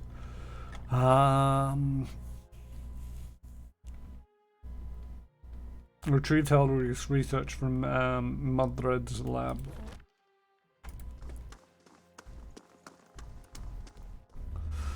As you near, you feel the vibrant history contained in the essence of this woman's soul. Voices from the past seem to call out to you. You sense a strange divide in this woman's soul, an unnatural boundary between two opposing wills. You see the woman pausing by the roadside to hand something to the driver of a stopped wagon. These herbs should help with his partner's sickness, she tells him. He can find more along the road, easy to spot with their serrated leaves, but avoid the ones with green berries. It's a different species, toxic. He thanks her and offers her coin, but she waves him off, explaining that she is merely doing what her order asks of her. He nods, and she heads off down the road as he begins to hungrily consume the herb. You see the woman searching alongside the road now. The wagon just up the path, and you realize that you have skipped backwards in the memory. She sets eyes on a plant with serrated leaves and green berries. She picks several handfuls, tearing the berries off one by one and tossing them onto the ground. She nudges them off the path into the brush quickly with her boot without looking down, as if to hide from her own sight, before striding back towards the wagon, hand outstretched.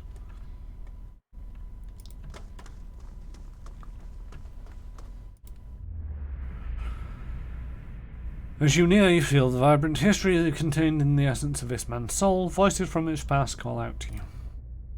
You see a dark room with garish furnishings, a large bed covered with pillows, several couches, and expensive rugs. This man is sitting in a chair pushed against the wall of the room opposite the door. He is dressed in dark clothes with a black cloak wrapped around his shoulders, its hood pulled closer around his face. Shadows fall across him, the darkness rendering him virtually invisible. Two other men wait in the darkness with him, watching the door. All three are motionless. Noise from the crowded common room below echoes up through the floorboards. The handle rattles. A man staggers in, dragging a young woman with him. The two standing men quickly exchange a glance, one of them tilting his head and shrugging only slightly before jumping to the task at hand. One steps forward, grabbing the girl's wrist, wrenching it from her escort's hold with one hand while pushing the door closed with the other. Then the hand is over the girl's mouth before she is even aware she's in someone else's arms. He takes a dagger from its placed on his belt and draws it across her neck. He holds her still, waits for the struggling to stop. The other standing man has already subdued their target, now tied to a chair, arms and legs bound with a rag stuffed in his mouth. The girl, no longer moving, is placed under the bed.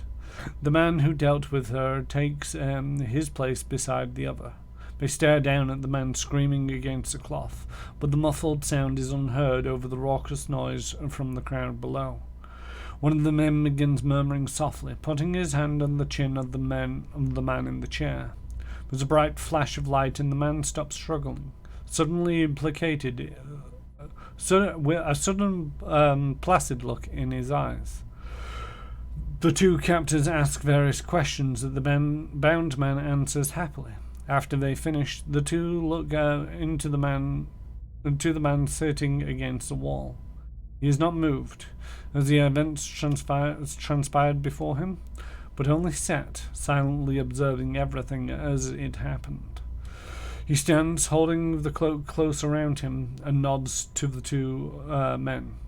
He then walks to the open door, opens it only so far enough to allow himself to exit, and then leaves them to finish their task.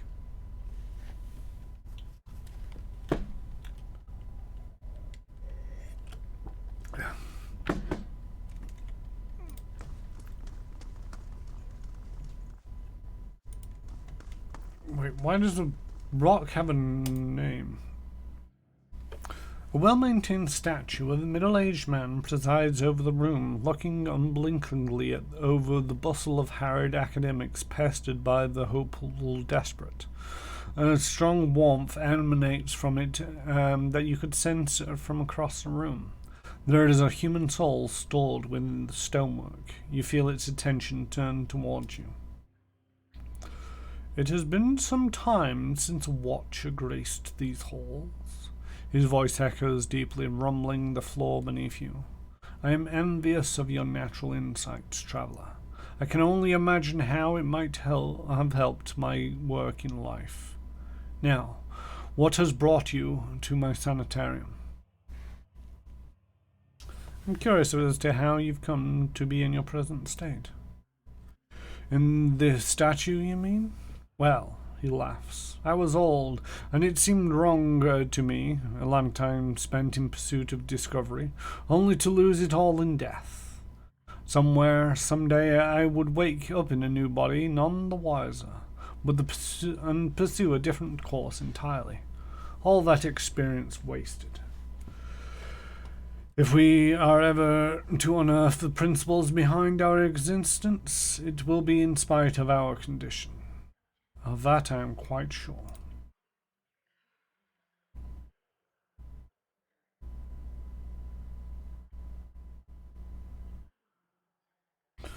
To live on as part of something I helped build seemed to me a better legacy than what nature had in store. The transfer itself was quite simple as our teaching techniques go. For that I am grateful. Playing with souls is far easier to accept when they are not your own. I do miss being able to take an active role in the scholarly efforts here. Now and again one of our animators will humour me and consult over some problem, but they are jealous breed and are too often afraid to collaborate. If you are considering it yourself, I can tell you it isn't for the easily bored. I'm looking for an animancer named Modred. Modred, of course. You will find him downstairs, in the first room on the right. Tell me about the Sanatorium. A history lesson. This is a rare pleasure. Most come in here only concerned with cheating death in one way or another. We are an old institution as Drywood goes. This is our 94th year. As with many cities, the growth of Defiance Bay brought with it a host of problems. One of the worst was that those born with, shall we say, ill-favoured souls came to populate its streets in droves, thus the Sanatorium. Brackenbury was a natural fit. It was growing, but there was also a lot of money here back then. This place owes its survival to the curiosities of the wealth more than anything, I think. Curiosities of the wealthy more than anything, I think. Our founding came at the time of great suspicion in animancy, much like today. So much progress has been lost to the mishaps of a few careless practitioners. But in time it was forgotten, as all things are. Since then we have been at the forefront of animancy's resurgence. We have played host to many gifted researchers and pushed the boundaries of our knowledge in ways never thought possible. Some of the first safe transferences were done here, and we have pioneered work in soul purification, lineage analysis, preservation. It's really quite a list, if you'll pardon my pride. Today well, I can't say it's exactly the same. There's been some push to shut us down. It comes from Drywood's more excitable denizens, whose minds are more passionate than thoughtful, I'm afraid. People see this legacy, and they see it involves something they don't understand.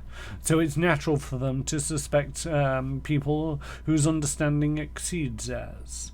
It looks to them like we're hiding something. We have a representative in the palace of this very moment, defending the entire science of animancy at a hearing before the Duke.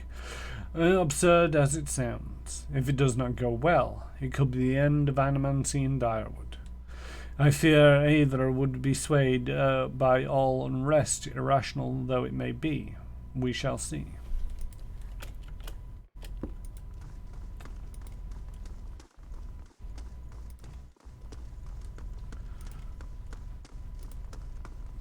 Can't remember what rooms I did. These look like field sketches in Wigan ruins and artifacts. Sanatorium Guard. The painting of the rolling forest glen has a strangely soothing effect.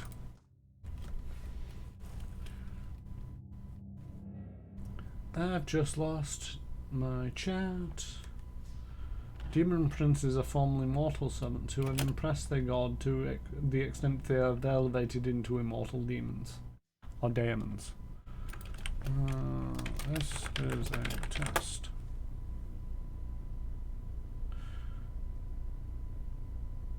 My tablet has disconnected from my chat, so I can't see if anybody says anything.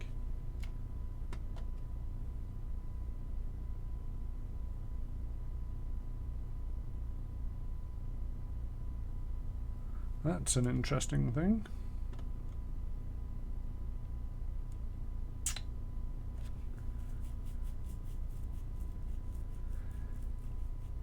I can see why it's disconnected from my chat. I've lost Wi-Fi. I don't know why I've lost Wi-Fi.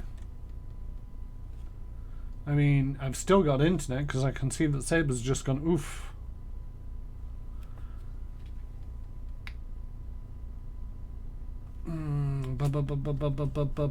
Alright, change of plan. Paying for 4G. Let's have a look at this.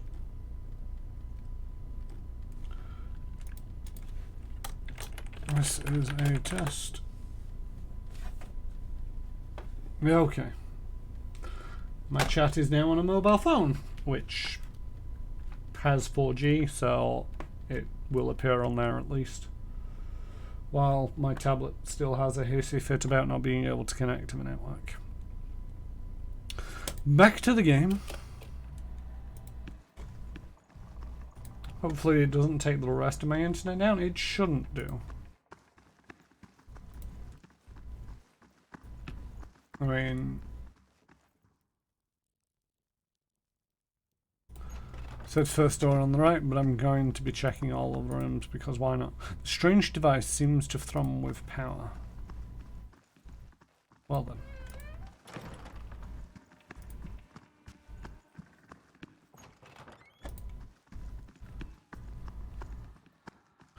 The edges of this cage are dented and scored with claw marks. Am I allowed in here? Nope, not without the proper key, not without the proper key. So down here I go. Well, let's just close this door, shall we? An animancer scribbles feverishly on a parchment scroll with a free hand, while his free hand dances through the air, counting off unseen objects. His lips move in silent discourse.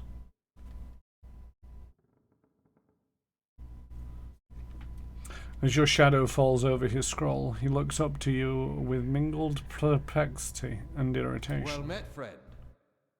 Can I help you? He forces a polite smile. What are you working on? My area focuses on witches. More specifically, how to cure them. What's a witch? A hollowborn who received a transplanted animal soul during infancy. One of the Animancer's early efforts to cure the legacy, if not a successful one. He removes his spectacles and wipes his brow. They show signs of developmental abnormalities throughout their childhood, but when they reach adolescence, they become aggressive, feral, but still victims in need of care. Transplanting animal souls into children seems like an odd solution. We, Animancers, were trying to do something about the crisis, better than letting it swallow a generation of children. He stares at a point on the far wall, and despite the controversy, it only went as far so far because at first it seemed to work. People called it the salvation. Children that had never been responsive of any kind of stimuli suddenly seemed aware of their surroundings, of their families. He takes a slow breath. The complications don't begin until puberty, but that's when the incompatibilities between body and soul take shape. Children become violent, ravenous. But we paid dearly for our mistake, I promise you. Angry mobs hunted down Animancers and burned down their homes, with them still inside, often as not. People took to calling it the cruel salvation, and many still loathe us for it. But we wanted to stop the legacy as much as anyone, and the public begged for our help, and we did the best we could. I still don't know if that absolves us. Why do you study witches? What kind of question is that? Just think of all the families that could be healed, the lives that could be restored. What could be more important? His face is reddening as he turns away for a moment. He shakes his head. Animancy has an answer here. I know it. It's simply a matter of working it out. I see. Good. He looks eager to return to his work. Does the name Hillig mean anything to you? Modron starts. Hillig? He was, a colleague of mine. He was primarily a necromancer, but he was involved in animancy too. He worked at the Sanatorium for several years. I dare say everyone here has heard of him. He clears his throat. He left his post recently. I believe he was seeking new opportunities in the Vivalian republics. He leans forwards. The advances they are making in animancy really are quite remarkable. Surely you've heard. He coughs again. Perhaps you haven't. Do you know a woman named Rowena? No, I don't get out of the sanatorium much. About Helig. He smooths his robes. As I said, he no longer works there. I heard differently. He slides his spectacles down his nose. Just what are you insinuating? If this is your idea of a joke, I assure you it is in very poor taste.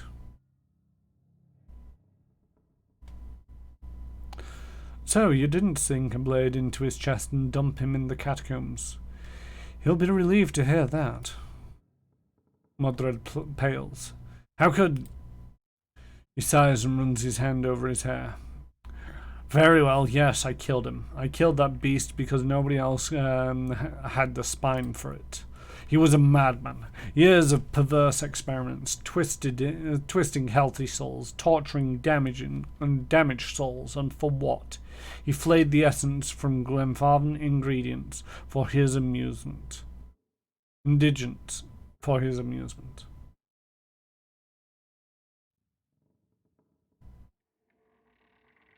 I think my network is slowly coming back. I've got it on the phone, but not the tablet.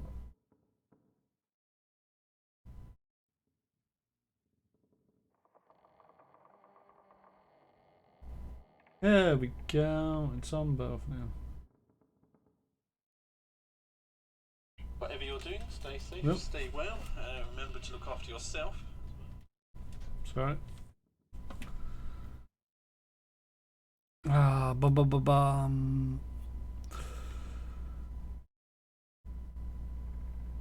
He flayed the essence from Glenfarden indigents for his amusement. He waves down the hall. If the public had known half of his deeds, they would have razed his place to the ground. He jabs a finger on his desk. He used the sanitarium to disguise his own sick civilities. He brought shame on us all and put the entire discipline at risk. I regret nothing. He calms down and sizes you up. Anyway, now you know the whole grisly story.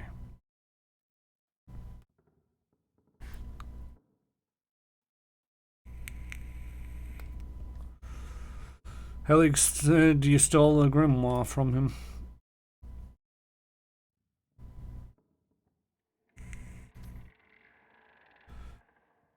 Modern brow furrows. His grimoire.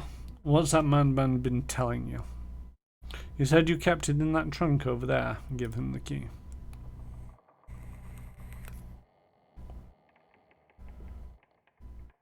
Modred takes the key with a trembling hand, eyes darting to the trunk behind you. You've been misled. There's no grimoire here, and Helig never intended you to find one. The wretched thing has an insatiable hunger for blood. Thank you for denying him. I hope I can convince you now to return and slay him once and for all. He has something I need. I don't know what he's promised you, but he's already lied to you about the grimoire. I don't have it. What if I told you about that evil, deceitful man hasn't swayed you? I don't know what else to say. He turns back to his papers. Trust him at your own peril.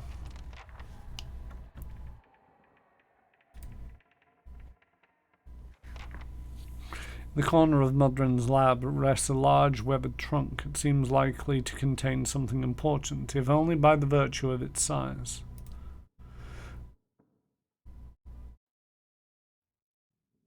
Examine the trunk more closely.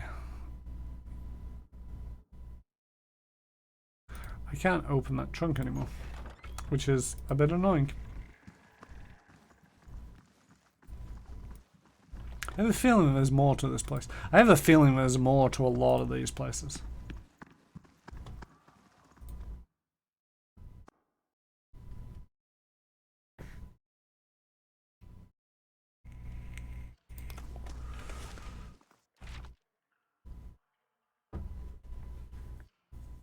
Heyo, Treeful. How goes it?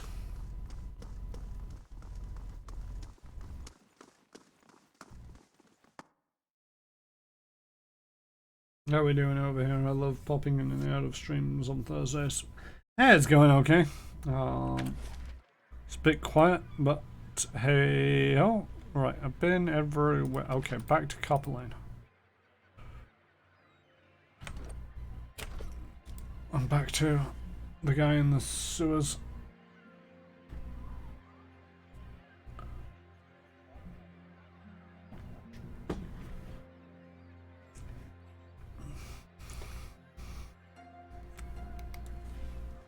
Catacombs, they're not sewers. They kind of look like sewers. They've got a river flowing through them.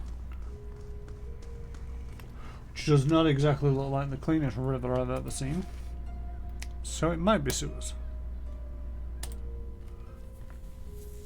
Love the fast travel screen where it's like 12 minutes to somewhere and it's like, really? You needed to stop me for that? Bum ba bum bum bum bum ba. Here, kitty. Come on, I want to pet you.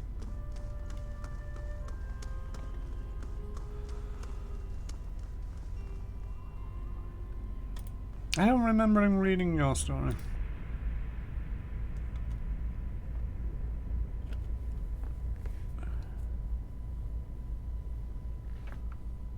No, I have.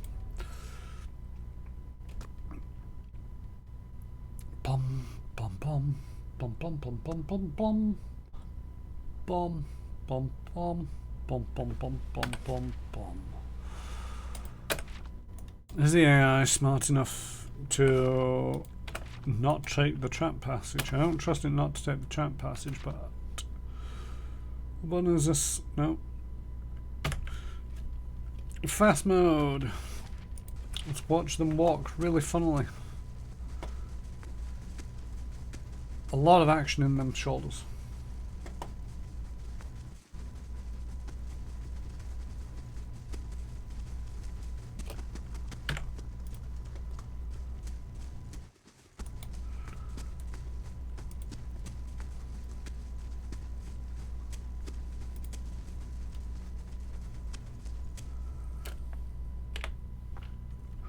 It's probably going to end badly. I spoke to Modred. He doesn't have your grimoire.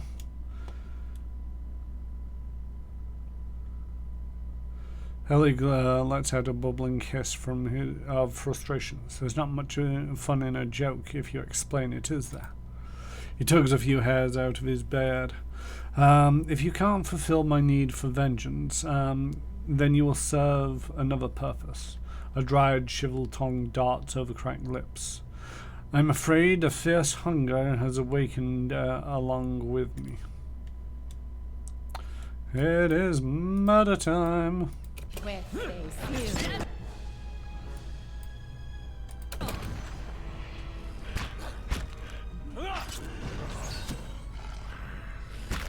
See, what the wizard made the mistake of doing was allowing the fighter to get close and everybody else to line up behind him.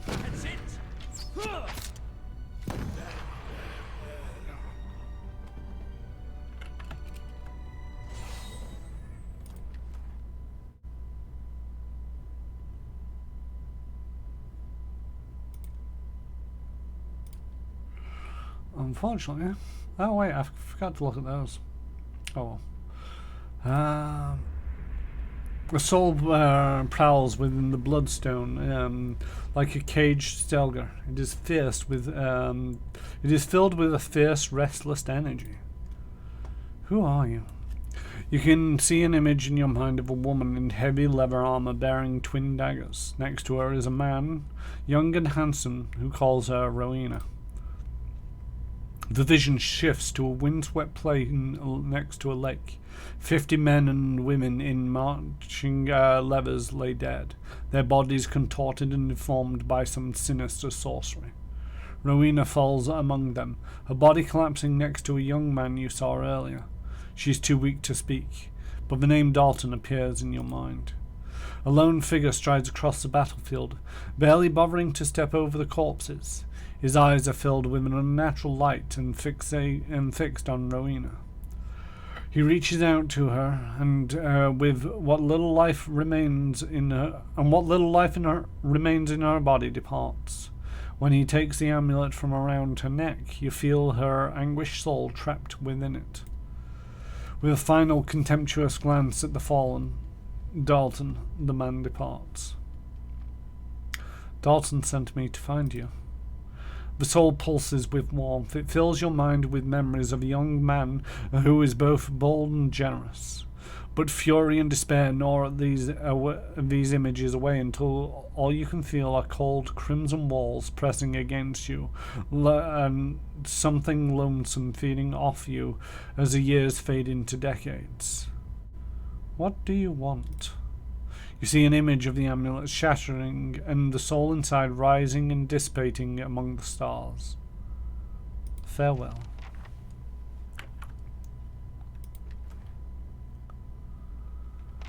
And that can go in the box, that can go in the box, and that can go to him.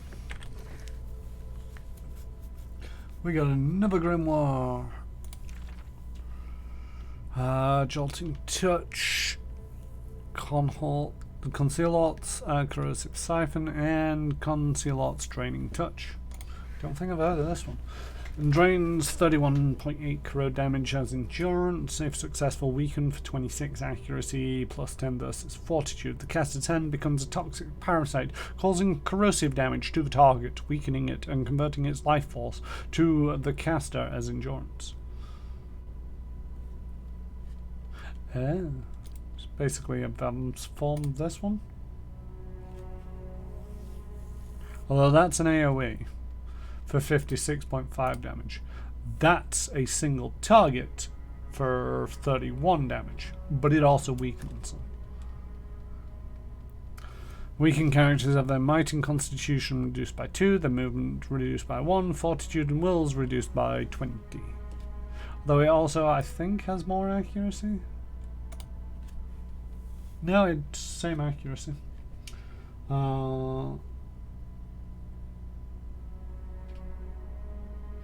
Oh, my evening would have also been better had one of the bottles of beer I bought my dad for a gift had not exploded.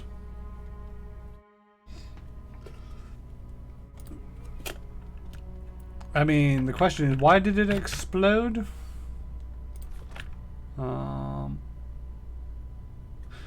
Of crit multiplier bonus 10.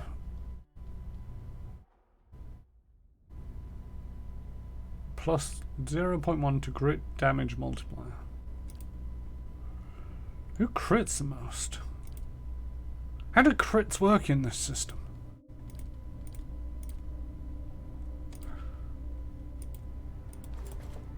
You can have it. More crit damage is better. Of course. Right, let us live.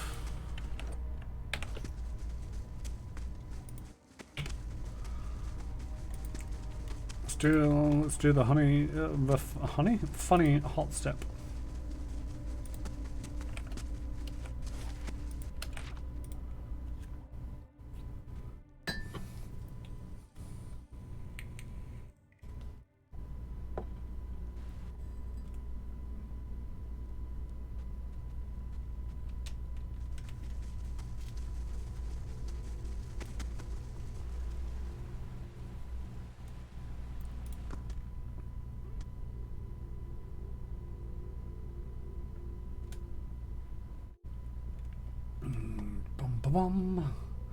Ba-da-da-da-dum. Right, where did I leave this guy? I think it was over here.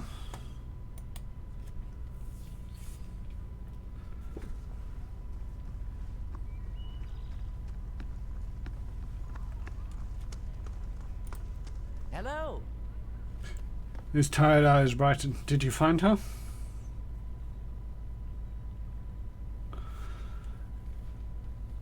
Show him the amulet. Yes, but not as you expected.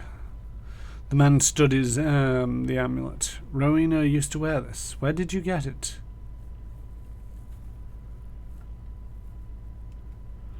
From Helic, who's kept her soul trapped inside for decades. It's time to set her free. Dalton's eyes widen in horror. No, please, after searching for her so long, he gazes at the amulet. Just to have her close to me, to visit me and her in my dreams. That will be enough.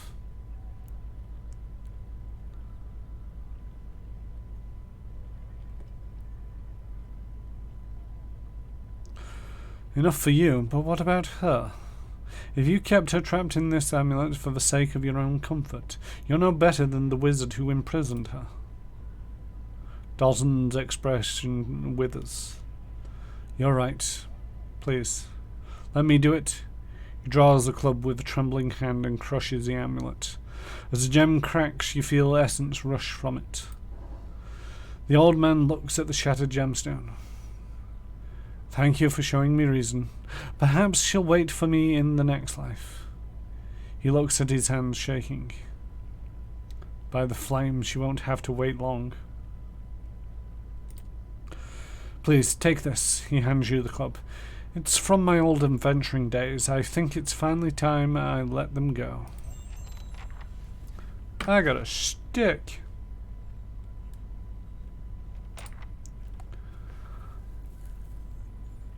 Now at Erwin de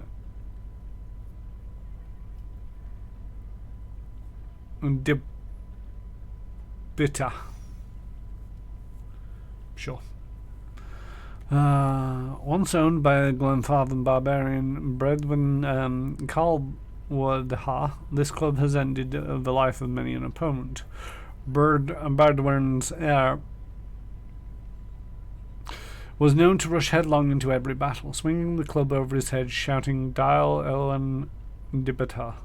Vengeance just and merciless. Even in victory, Bedouin was relentless, using the club to dispatch wounded and captive foes where they lay. In time, his battle cry came to be associated with the weapon itself, remembered long after Badwern's death. Well, it's a crushing club like I kind of wanted for this guy, just in case we ever need to do. Now, this is always annoying. I find it's all.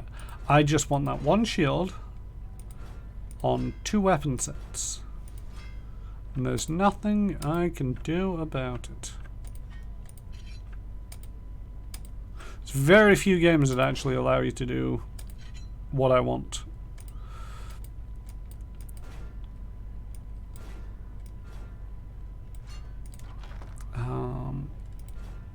Which is one of the reasons why we kept the barn door. So he can look really, really like he shouldn't be in a fight with a stick and a barn door or larder door. Skull of Mother's added. This quest expires in 2 days. Rewards 15% experience, Father's Teeth, 150 to 300 coppers in treasure. Expires in 2 days. Duration 2 turns. Somewhere in the ruins of Ibra's well, a pair of Perdigan play on travellers and offer up sacrifices to their mother. In the past, travellers knew to avoid all trails leading near the well, but in recent years, Puegra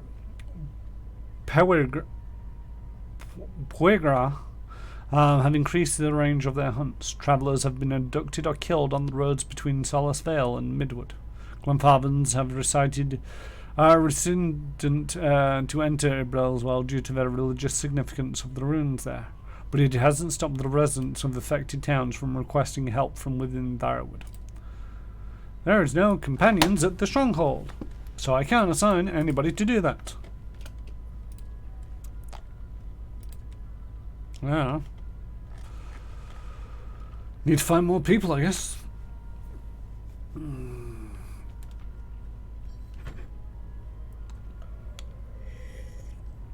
Very much running out of coffee, but only got another 40 minutes left, so I'm gonna try and just sip at it. Right, so we did the Brackenberry, we did Copper Lane, now it's on to Andra's gifts. Going through Brackenberry. I want to leave for the first fires for last because it's kind of like Doobity what's it, Flibbity Flob. It's where the main quest is going to go. So I kind of want to try and... I've got a lot of these outstanding.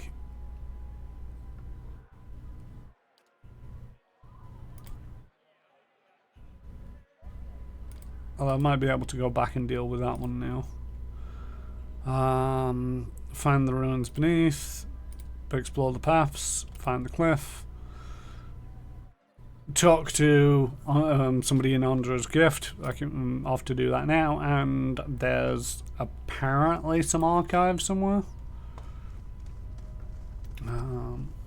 So that'll be a thing that I can get done at some point.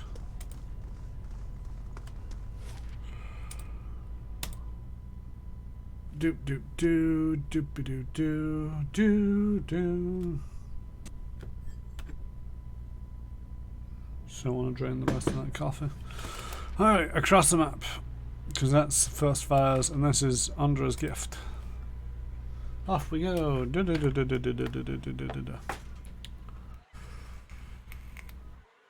They have reputation moderate in Defiance Bay. Where will you go next when you have all the world to choose from? Home, of course. Do wish that the voices, you know, but the voices were more localized. You know, they're in your group. You don't have to be looking at your group to be able to hear them. You're stood right next to them. And I miss a lot of these conversations. Ah, the life of a traveller. So many ruins to uncover, places to see. Indeed, after 5 years, I'll be ready for a break.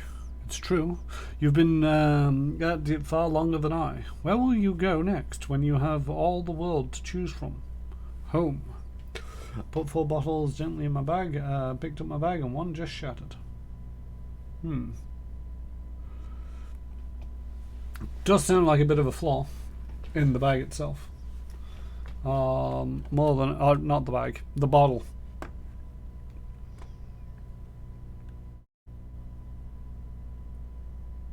Potentially. I'm assuming that you weren't swinging the bag around or anything.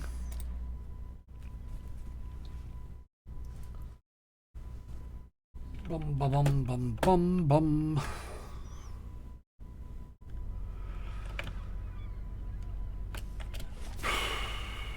Oh, this is a big area.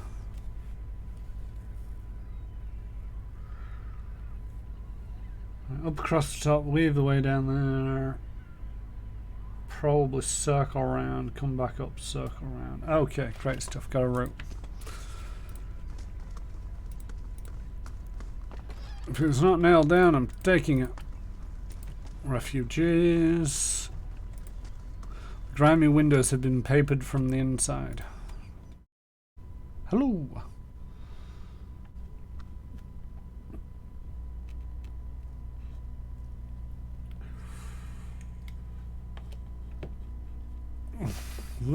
Literally just lifted it from the counter. Were you in a shop when this happened? Oh look, a bunch of addicts. Yay. What a wonderful place. Tiny pots of something squirm within... A dozen tiny somethings squirm within this pot of rice. Well, bye.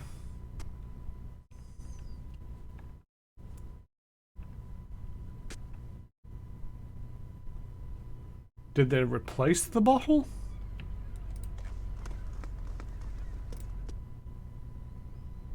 Because I'd be kicking off with them. If I picked it up as... and it just sort of like sprayed everywhere, then I'd be sort of like... what the deuce? What is that? Oh, mead. And coins.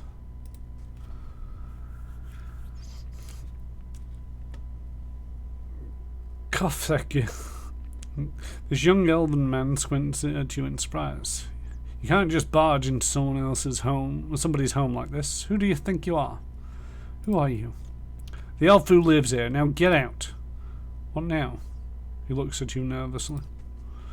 I live. My local co-op, and also yes. They replaced it.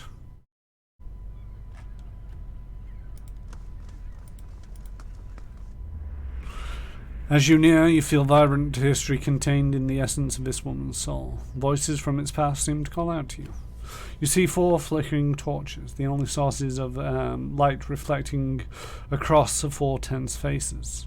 Harsh words crackle in the air between them as they argue about their course, some wanting to return, or some wanting to continue.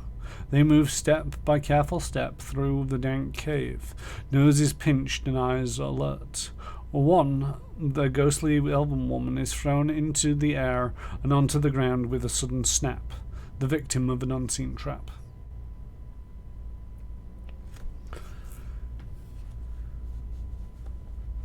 I mean, it's an inconvenience, but it's not the end of the world then, is it? Too much. Annoying, potentially. Especially if, you know, everything now stinks of beer, was it? Yeah, beer. That will be annoying, but all in all, no harm done, relatively. The group is surrounded now, skeletal hands reaching from beyond the grave at the intrusion of life in their midst. The group scrambles for their weapons, but it's too late. The skeletons are already upon them. The fallen elf cracks her eyes open. One of her companions falls, about to be impaled by an ancient sphere. Adrenaline floods her system and she screams into action, moving faster than anyone just unconscious has a right to. Eyes white with fear, she conjures a wall of fire, incinerating the skeletons and providing a momentary reprieve for the party. Breathing hard, and they share a glance as the passage is flooded with flickering orange. And ready their weapons, this time. They are ready, and the skeletons last mere minutes before falling to the ground once more. As you near, you feel the vibrant history contained in the essence of this woman's soul. Voices from its past call out to you. You see a young woman standing beside the backdrop of a wide grassy plain. It does help if you elaborate your answers a little bit there, Saber, because it's like I look down and it's like, what's the last thing I just asked? I forgot. I appreciate that it's like if we were having a conversation in person and me saying, oh, so does everything now stink of beer? The answer being yep is fine. Or was it more my comment about no real harm done? Or what? I'm confused. And I have a very terrible memory for what I've literally just said in some cases. But keep answering with the yep and I'll just start making stuff up and hope for the best. If that's how you prefer. Her face is all silver and shadow in the moonlight. She looks down at the wooden raft at her feet. An older woman lies on the raft, her arms crossed over her chest and her eyes closed in death. Her face has the same dark grey as the younger woman's, and her head bears the same curving protuberances. But that is where the resemblance ends. The younger woman takes a pendant from the older woman's neck and ties it around her own. The platinum medallion shows a crescent moon engulfed in a curling wave, the symbol of their goddess Andra. The young woman pushes a raft from the grassy beach and into the tide. She stands in the surf and watches it disappear, and a silvered tear rolling down her cheek.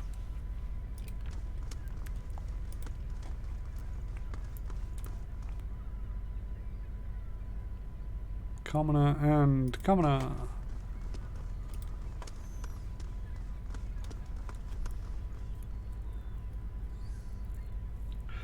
I'm lucky no shards catapulted upwards since it had hit my hand. I mean, if it had hit your hand, free beer. It's usually what I'm hearing when it's like you have an accident in a shop, free everything. And to be fair, chances are it wouldn't have exploded with enough force to do much damage to your skin. Hopefully not. I mean, it could. Yes, it's good that it didn't cause you a serious injury, and I appreciate that is probably what is best. But at the same token, a slight nick for free beer wouldn't have been the worst thing in the world. It's more if it's like glass gets embedded in your hand and you end up having to go to A&E. That's when it becomes a problem.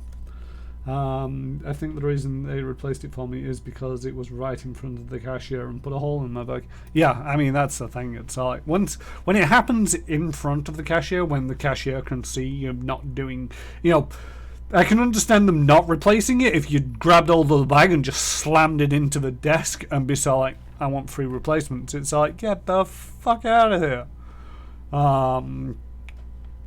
Whereas, when you just pick it up and it shatters, it's like, well, that's not supposed to happen.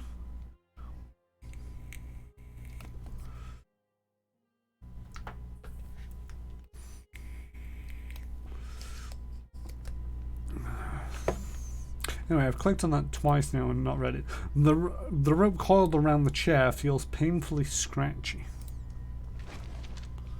I'll take a hammer and chisel, why not? The water in this pail is murky with blood. This is a fun little place I have found.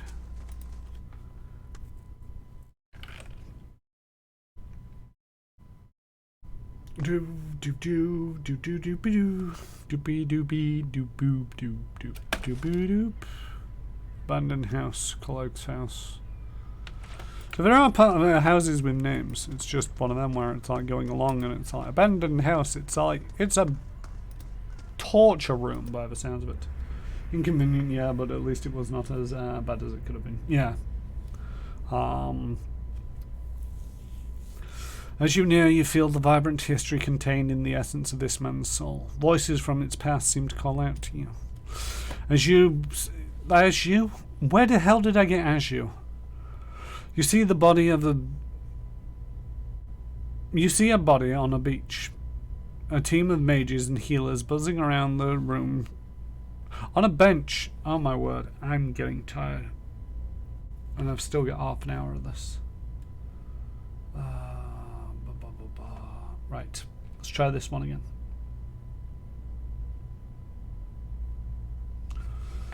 Would have been better if it hadn't shattered inexplicitly, certainly. Yes. I mean, I think we can agree there, but at least it happened there rather than, it's not like get home, you put it down and then one of them explodes and it's like, well, now I gotta clean that up and I'm not gonna get a free replacement.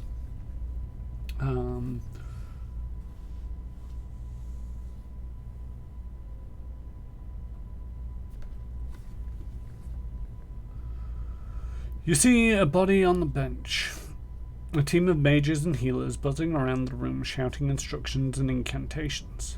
A pulsating crystalline device lies in the body's chest cavity, steaming slightly in the magically cooled room. The healers stitch the skin as the priest murmurs healing charms. Finally, it is done. The body is whole again. The mages gather for the final enchantment as the others watch, a complicated ritual that has them sweating rivulets. A hush falls over the room as the body shudders, electricity arcing from side to side, eyes fluttering open. For a moment, he's there, but something is wrong. He goes to scream, and he's gone. The room is silent as they trail out, overcome, but something stays, not quite tangible, and the shout wordlessly as it sees its own body for the first time.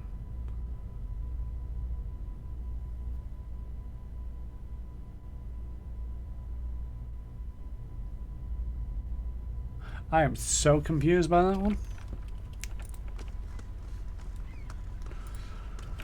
That's the exit to Heritage Hill, which is the final place on this one.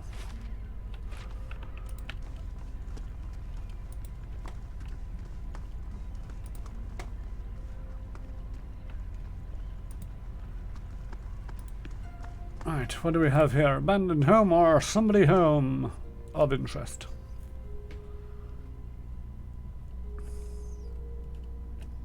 Just a couple of names and stealing stuff if I touch anything.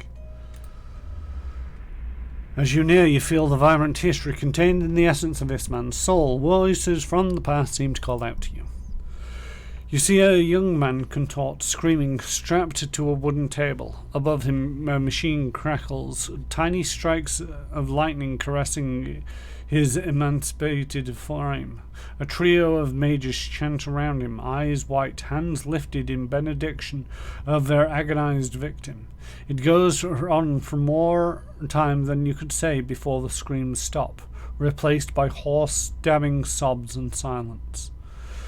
A silver-haired woman enters, kissing him on the forehead, motherly hands soothing, cajoling. He quiets, unable to speak for screaming, and waits for death he'll never see. As you near, you feel the vibrant history contained in the essence of this man's soul. Voices from its past seem to call out to you. You see a dark, foreboding room, heavy with incense smoke. Two figures stand in the center of the room, performing some sort of ritual with slow, exact, deliberate motions. This man follows along with the actions of an older man, and it becomes obvious the older man is teaching the younger one how to perform the ritual. He calls out steps, corrects the imperfections, and berates the young man when he missteps. Watching the younger man's motions, you note he seems to be intentionally making mistakes, but what he hopes to accomplish with this you can't discern. As the ritual continues, the master becomes more irate with the young man. He walks over, leans in, and begins chastising him eye to eye. This appears to be what the young man was waiting for.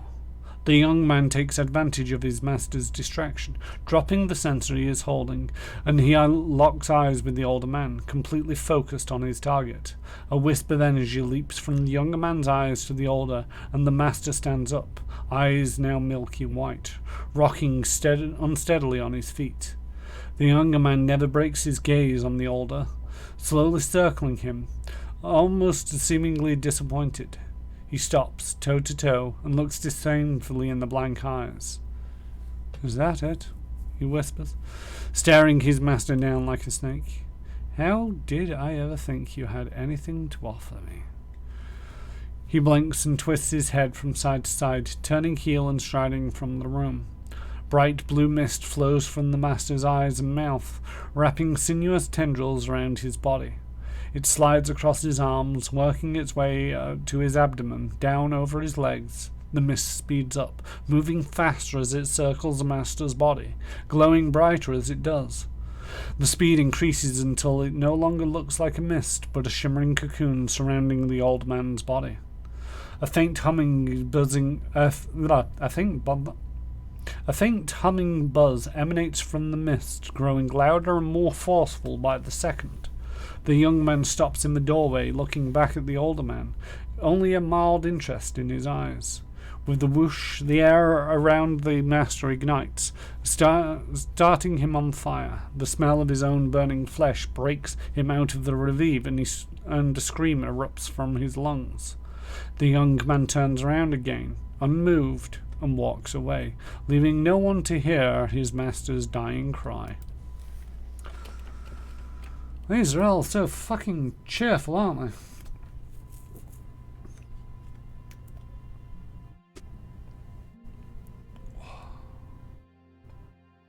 Do. I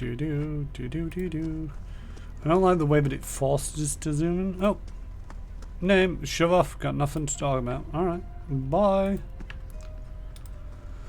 With its crooked and missing shingles, the roof resembles a prize fighter's gap-toothed smile. I can get it to spill its secrets. It's done. Just gonna do a little breaking and entering, folks. Nothing to see here. Someone stashed a few sooty playing cards under the bed. Stealing their rice and their milk. Woo, go us. We're vigilantes.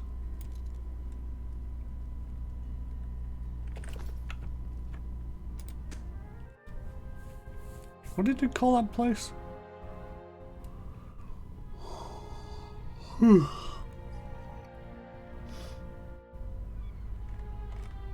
ramshackled house. Right, so I was going to, I was going to go down this way, come back up this way, and then side to side. Hiring builders, no experience needed. I'm assuming that's a crier or a commoner. Oh, Hail and well met. somebody with the name. As you approach, she eagerly turns to you. You interested in doing some construction work? Her clothes are simple, but nicer than most you've seen in all Odra's gift. Pays good money.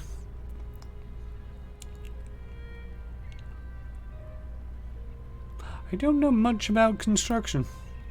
No need. That's at this point, I'll take anyone who can put a hammer to nail. Why so desperate? Because no one ever will ever set foot in there. She sighs. I offered good coin, but ever since the floods of Andra's gift, everyone thinks the place is haunted. Bunch of superstitious nonsense. Echoes of the war. The flood certainly claimed enough souls to pack a lighthouse full to bursting. Andra's gift was flooded? Back at the end of the War of Defiance, it was one of the finishing blows of the Adran military. Cost us a lot, though. The whole district was supposed to be evacuated, but not everyone left in time. The Adrians put anyone they found to the sword. The lucky ones who escaped the slaughter drowned hours later when Hadrat's forces broke for Dam. Local Save a Lighthouse Keeper was one of the people who stayed behind, and one of the last to die. She shrugs. I don't know why that makes the lighthouse any more haunted than the rest of the gift, but there you have it. Have you gone inside? Who, me? She laughs nervously. Not exactly. See, my health is rather delicate, and all that dust. She sighs. All right. When I saw 2 Armen Decans running as fast as they could down the pier, I lost my nerve too. I can take a look. Good. It's about time someone put an end to this foolishness. She rummages in a pocket and produces a silicon key. As she hands it to you, she hesitates. Just be careful. Not that I believe in ghost stories, but it's an old building, so watch your step. I have some questions. What are you building? An inn, allegedly. She brushes a single loose strand of bun behind her ear. The gift needs a spot with a little more class than the salty mast. This district has been in the dumps since the War of Defiance. It seems ready for some fresh development. So imagine my excitement when I found this place. All 3 floors tall and right on the water. For sale at a reasonable price. The seller suggested that there were other interested buyers, so I closed the deal before I'd taken time to really look into it. Stupid. She shakes her head. Being from New Hioma, I knew about the floods, but didn't know about the superstition surrounding the lighthouse, and the seller was long gone by the time I found out. At this point, it'll be a miracle if the Lady of Lament herself, it'll be a miracle from the Lady Lament herself if I make an investment back. You're not from Defiance Bay, are you? She laughs bitterly. What gave it away? The accent or the fact that I was a dupe who paid good coin for this place? I'm from New Hioma, on the northern coast. It's smaller than Defiance Bay, so I came here hoping for some fresh opportunities, and maybe the chance to do a little good in this neighbourhood. Tell me about the flooding of Andra's gift. Hadrad ordered it near the end of the War of Defiance. It was one of the finishing blows to the Adran military. Cost us a lot, though. The whole district was supposed to be evacuated, but not everyone left in time, and the Adrans put anyone they found to the sword. The lucky ones who escaped the slaughter drowned hours later when Hadra's forces broke for Dam. The local Save a Lighthouse Keeper was one of the people who stayed behind, and one of the last to die. But I don't know what makes that lighthouse any more haunted than the rest of the gift, but there you have it. Do you know what might be inside the lighthouse? Only, if only. Neha shrugs. It's been uninhabited since they flooded Andra's gift. Farewell.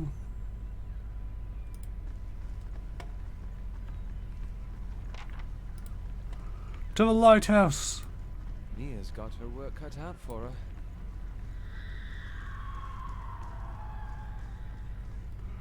I mean, the lighthouse just screamed, so... Surprisingly, it's only got 3 floors.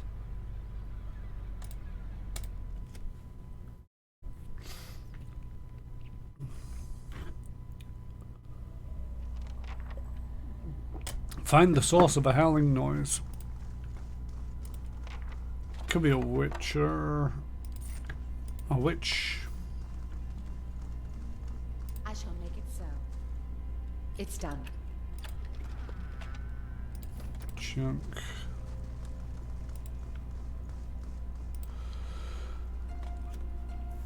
A patio of filth and dead barnacles reaches almost to the ceiling. The glass is completely opaque from grime and salt.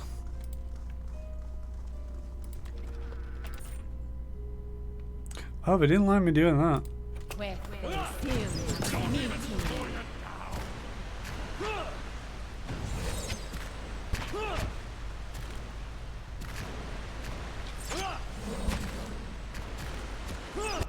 Small rain blout. Blout. Blight. A shot.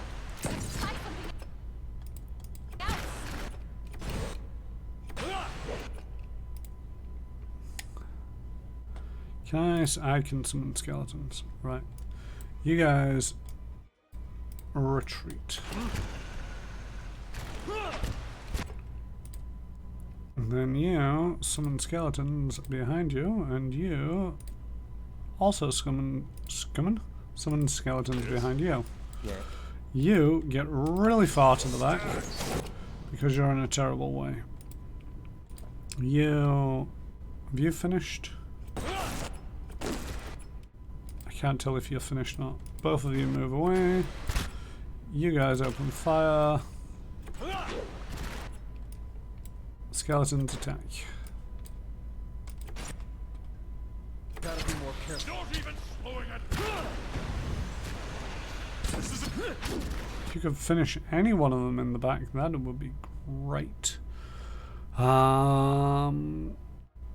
Okay, it's immune to piercing. I don't know who does what kind of damage to what. They're making a mess of my skeletons. You're not. Putting us down. Get it on.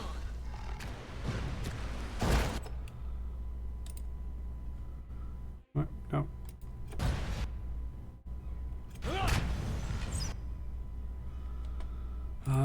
More skellybobs. Need fresh set of skellybobs. They pretty much burnt through my old sets. There we go. All right then. I think we're done.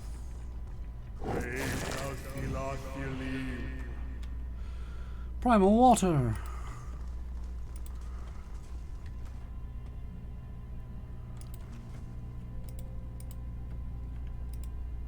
The wood of these barrels and crates is swollen and warped as if by water. The burlap sacks have all but rotted away. See, I could possibly do with healing because that guy is nearly dead, but at the same token... Oh! Shoot. Well, I was not expecting that. Okay, you go over there and hide. You guys murder that one.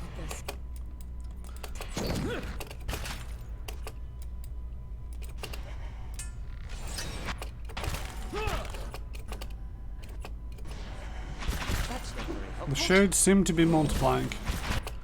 And that is not a good thing. Ow, I just got KO'd. As you say. You're up to 3 chance. Go, do this thing.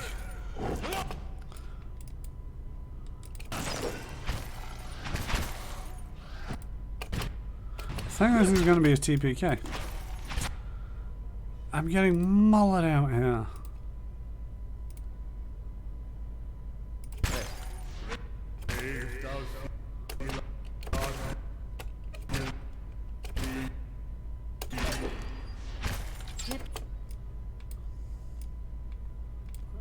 Get a good shot.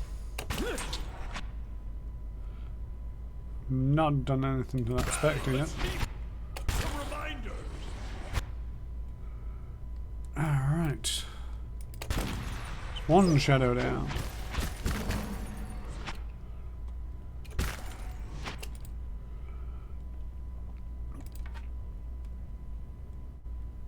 I don't know what I've got that's good against.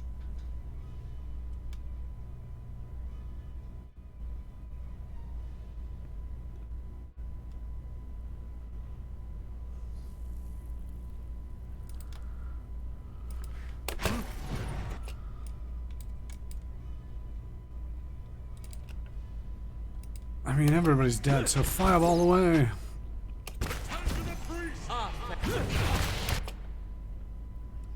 More fireballs.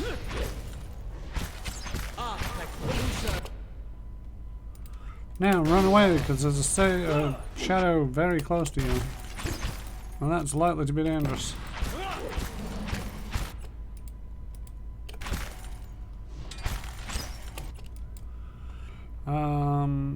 Why are you not building? Oh, you are building up, Chant. Skeletons. Where are you running to? Oh, you're dead. Okay. We just came into this room and just got murdered.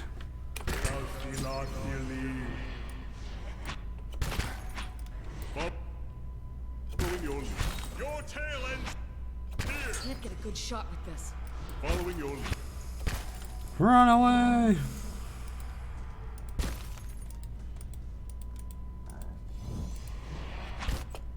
Summon more skeletons! Run away! We've already lost a skeleton.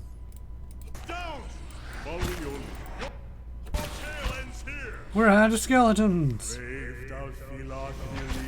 We are several shades of screwed.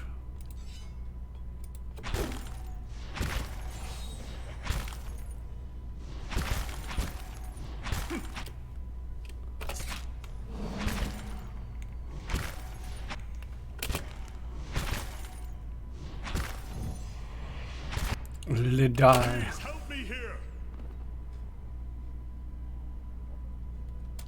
Load.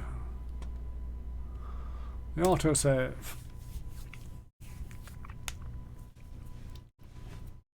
Right, so we know one of the rooms is going to explode into Alright then. rain things. Hey. So it would be slightly better if... Yes. Okay, we'll put you towards the back. Yes. And then everybody else do that. And you'll shuffle to the back. You go in there and touch the thing. Where? And then terrible things happen. So run back here. And you two guard the doorway. No, guard the doorway. Guard the doorway. Guard the doorway.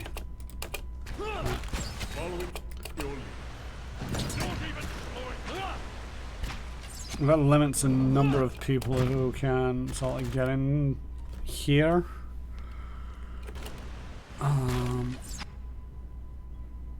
And start messing us up. Would you not charge them? Leave it to me. Be slightly easier. Right, now let us summon some skellybobs behind you. And some skellybobs behind here. Now if everything can make with the murder, Where? that would be great. Me too.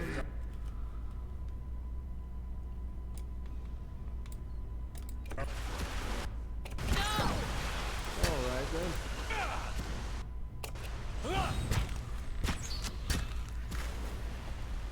See, I'm not sure what I'm going to do about the main room, but this back room is certainly a lot easier.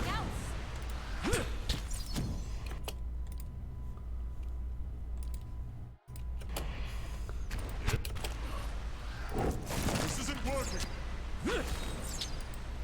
Where they Leave it to me. Try something else. Pretty sure my skeletons didn't appear. There we go. Leave it to me. You're not kidding. Okay.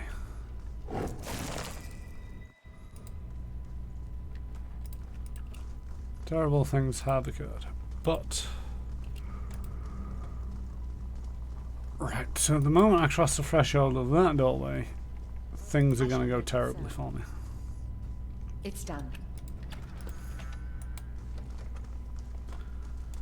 So, where do I want to be in this room when things go horribly, horribly wrong? Let's have a quick save. Let's make sure the whiz is at the back. Hey, And you get the dubious opportunity to run there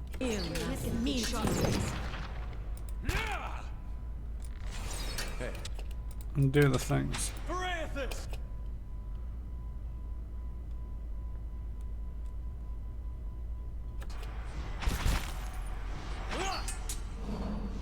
Parathis!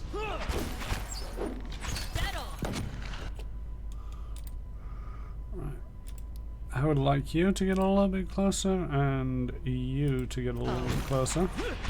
We're not going to go with skeletons this time because they were useless. We're going to go with other things in my abilities.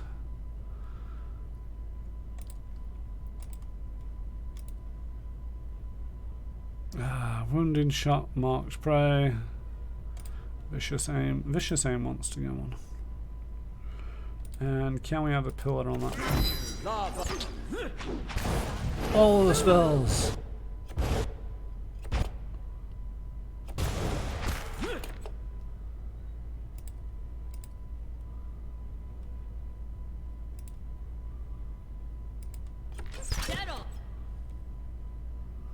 Right. So we did one of these, which worked really well last time. And we did one of these, which helped weaken it up. Where I'd like you to shoot the spectre.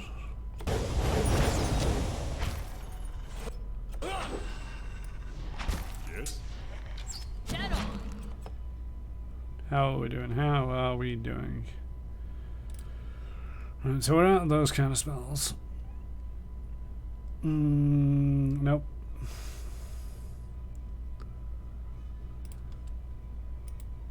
Try some of those on that. Lava will be on sea.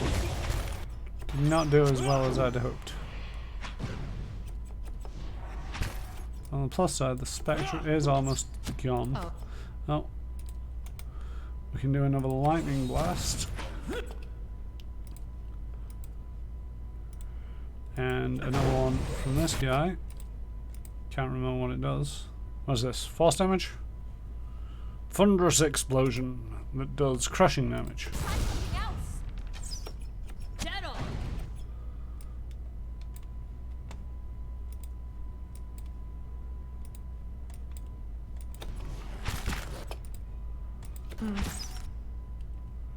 Okay. That's explosive death does not sound happy fun times.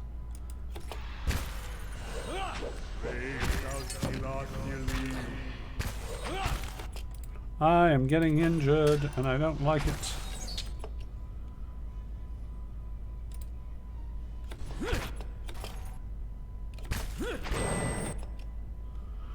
Right. Turn around and start shooting again. Right, what spells do we have left? We got some more of these. Well, actually, just use that because I think we've got this under control this time. Do. More things. Move up. And cast this over those three. And I am in a terrible place. Somebody's still attacking me? Okay, we won. We're not in a fantastic way, but we won. And burnt a lot of spells on that. So, we are going to use the better part of discretion and go heal up. But not this session.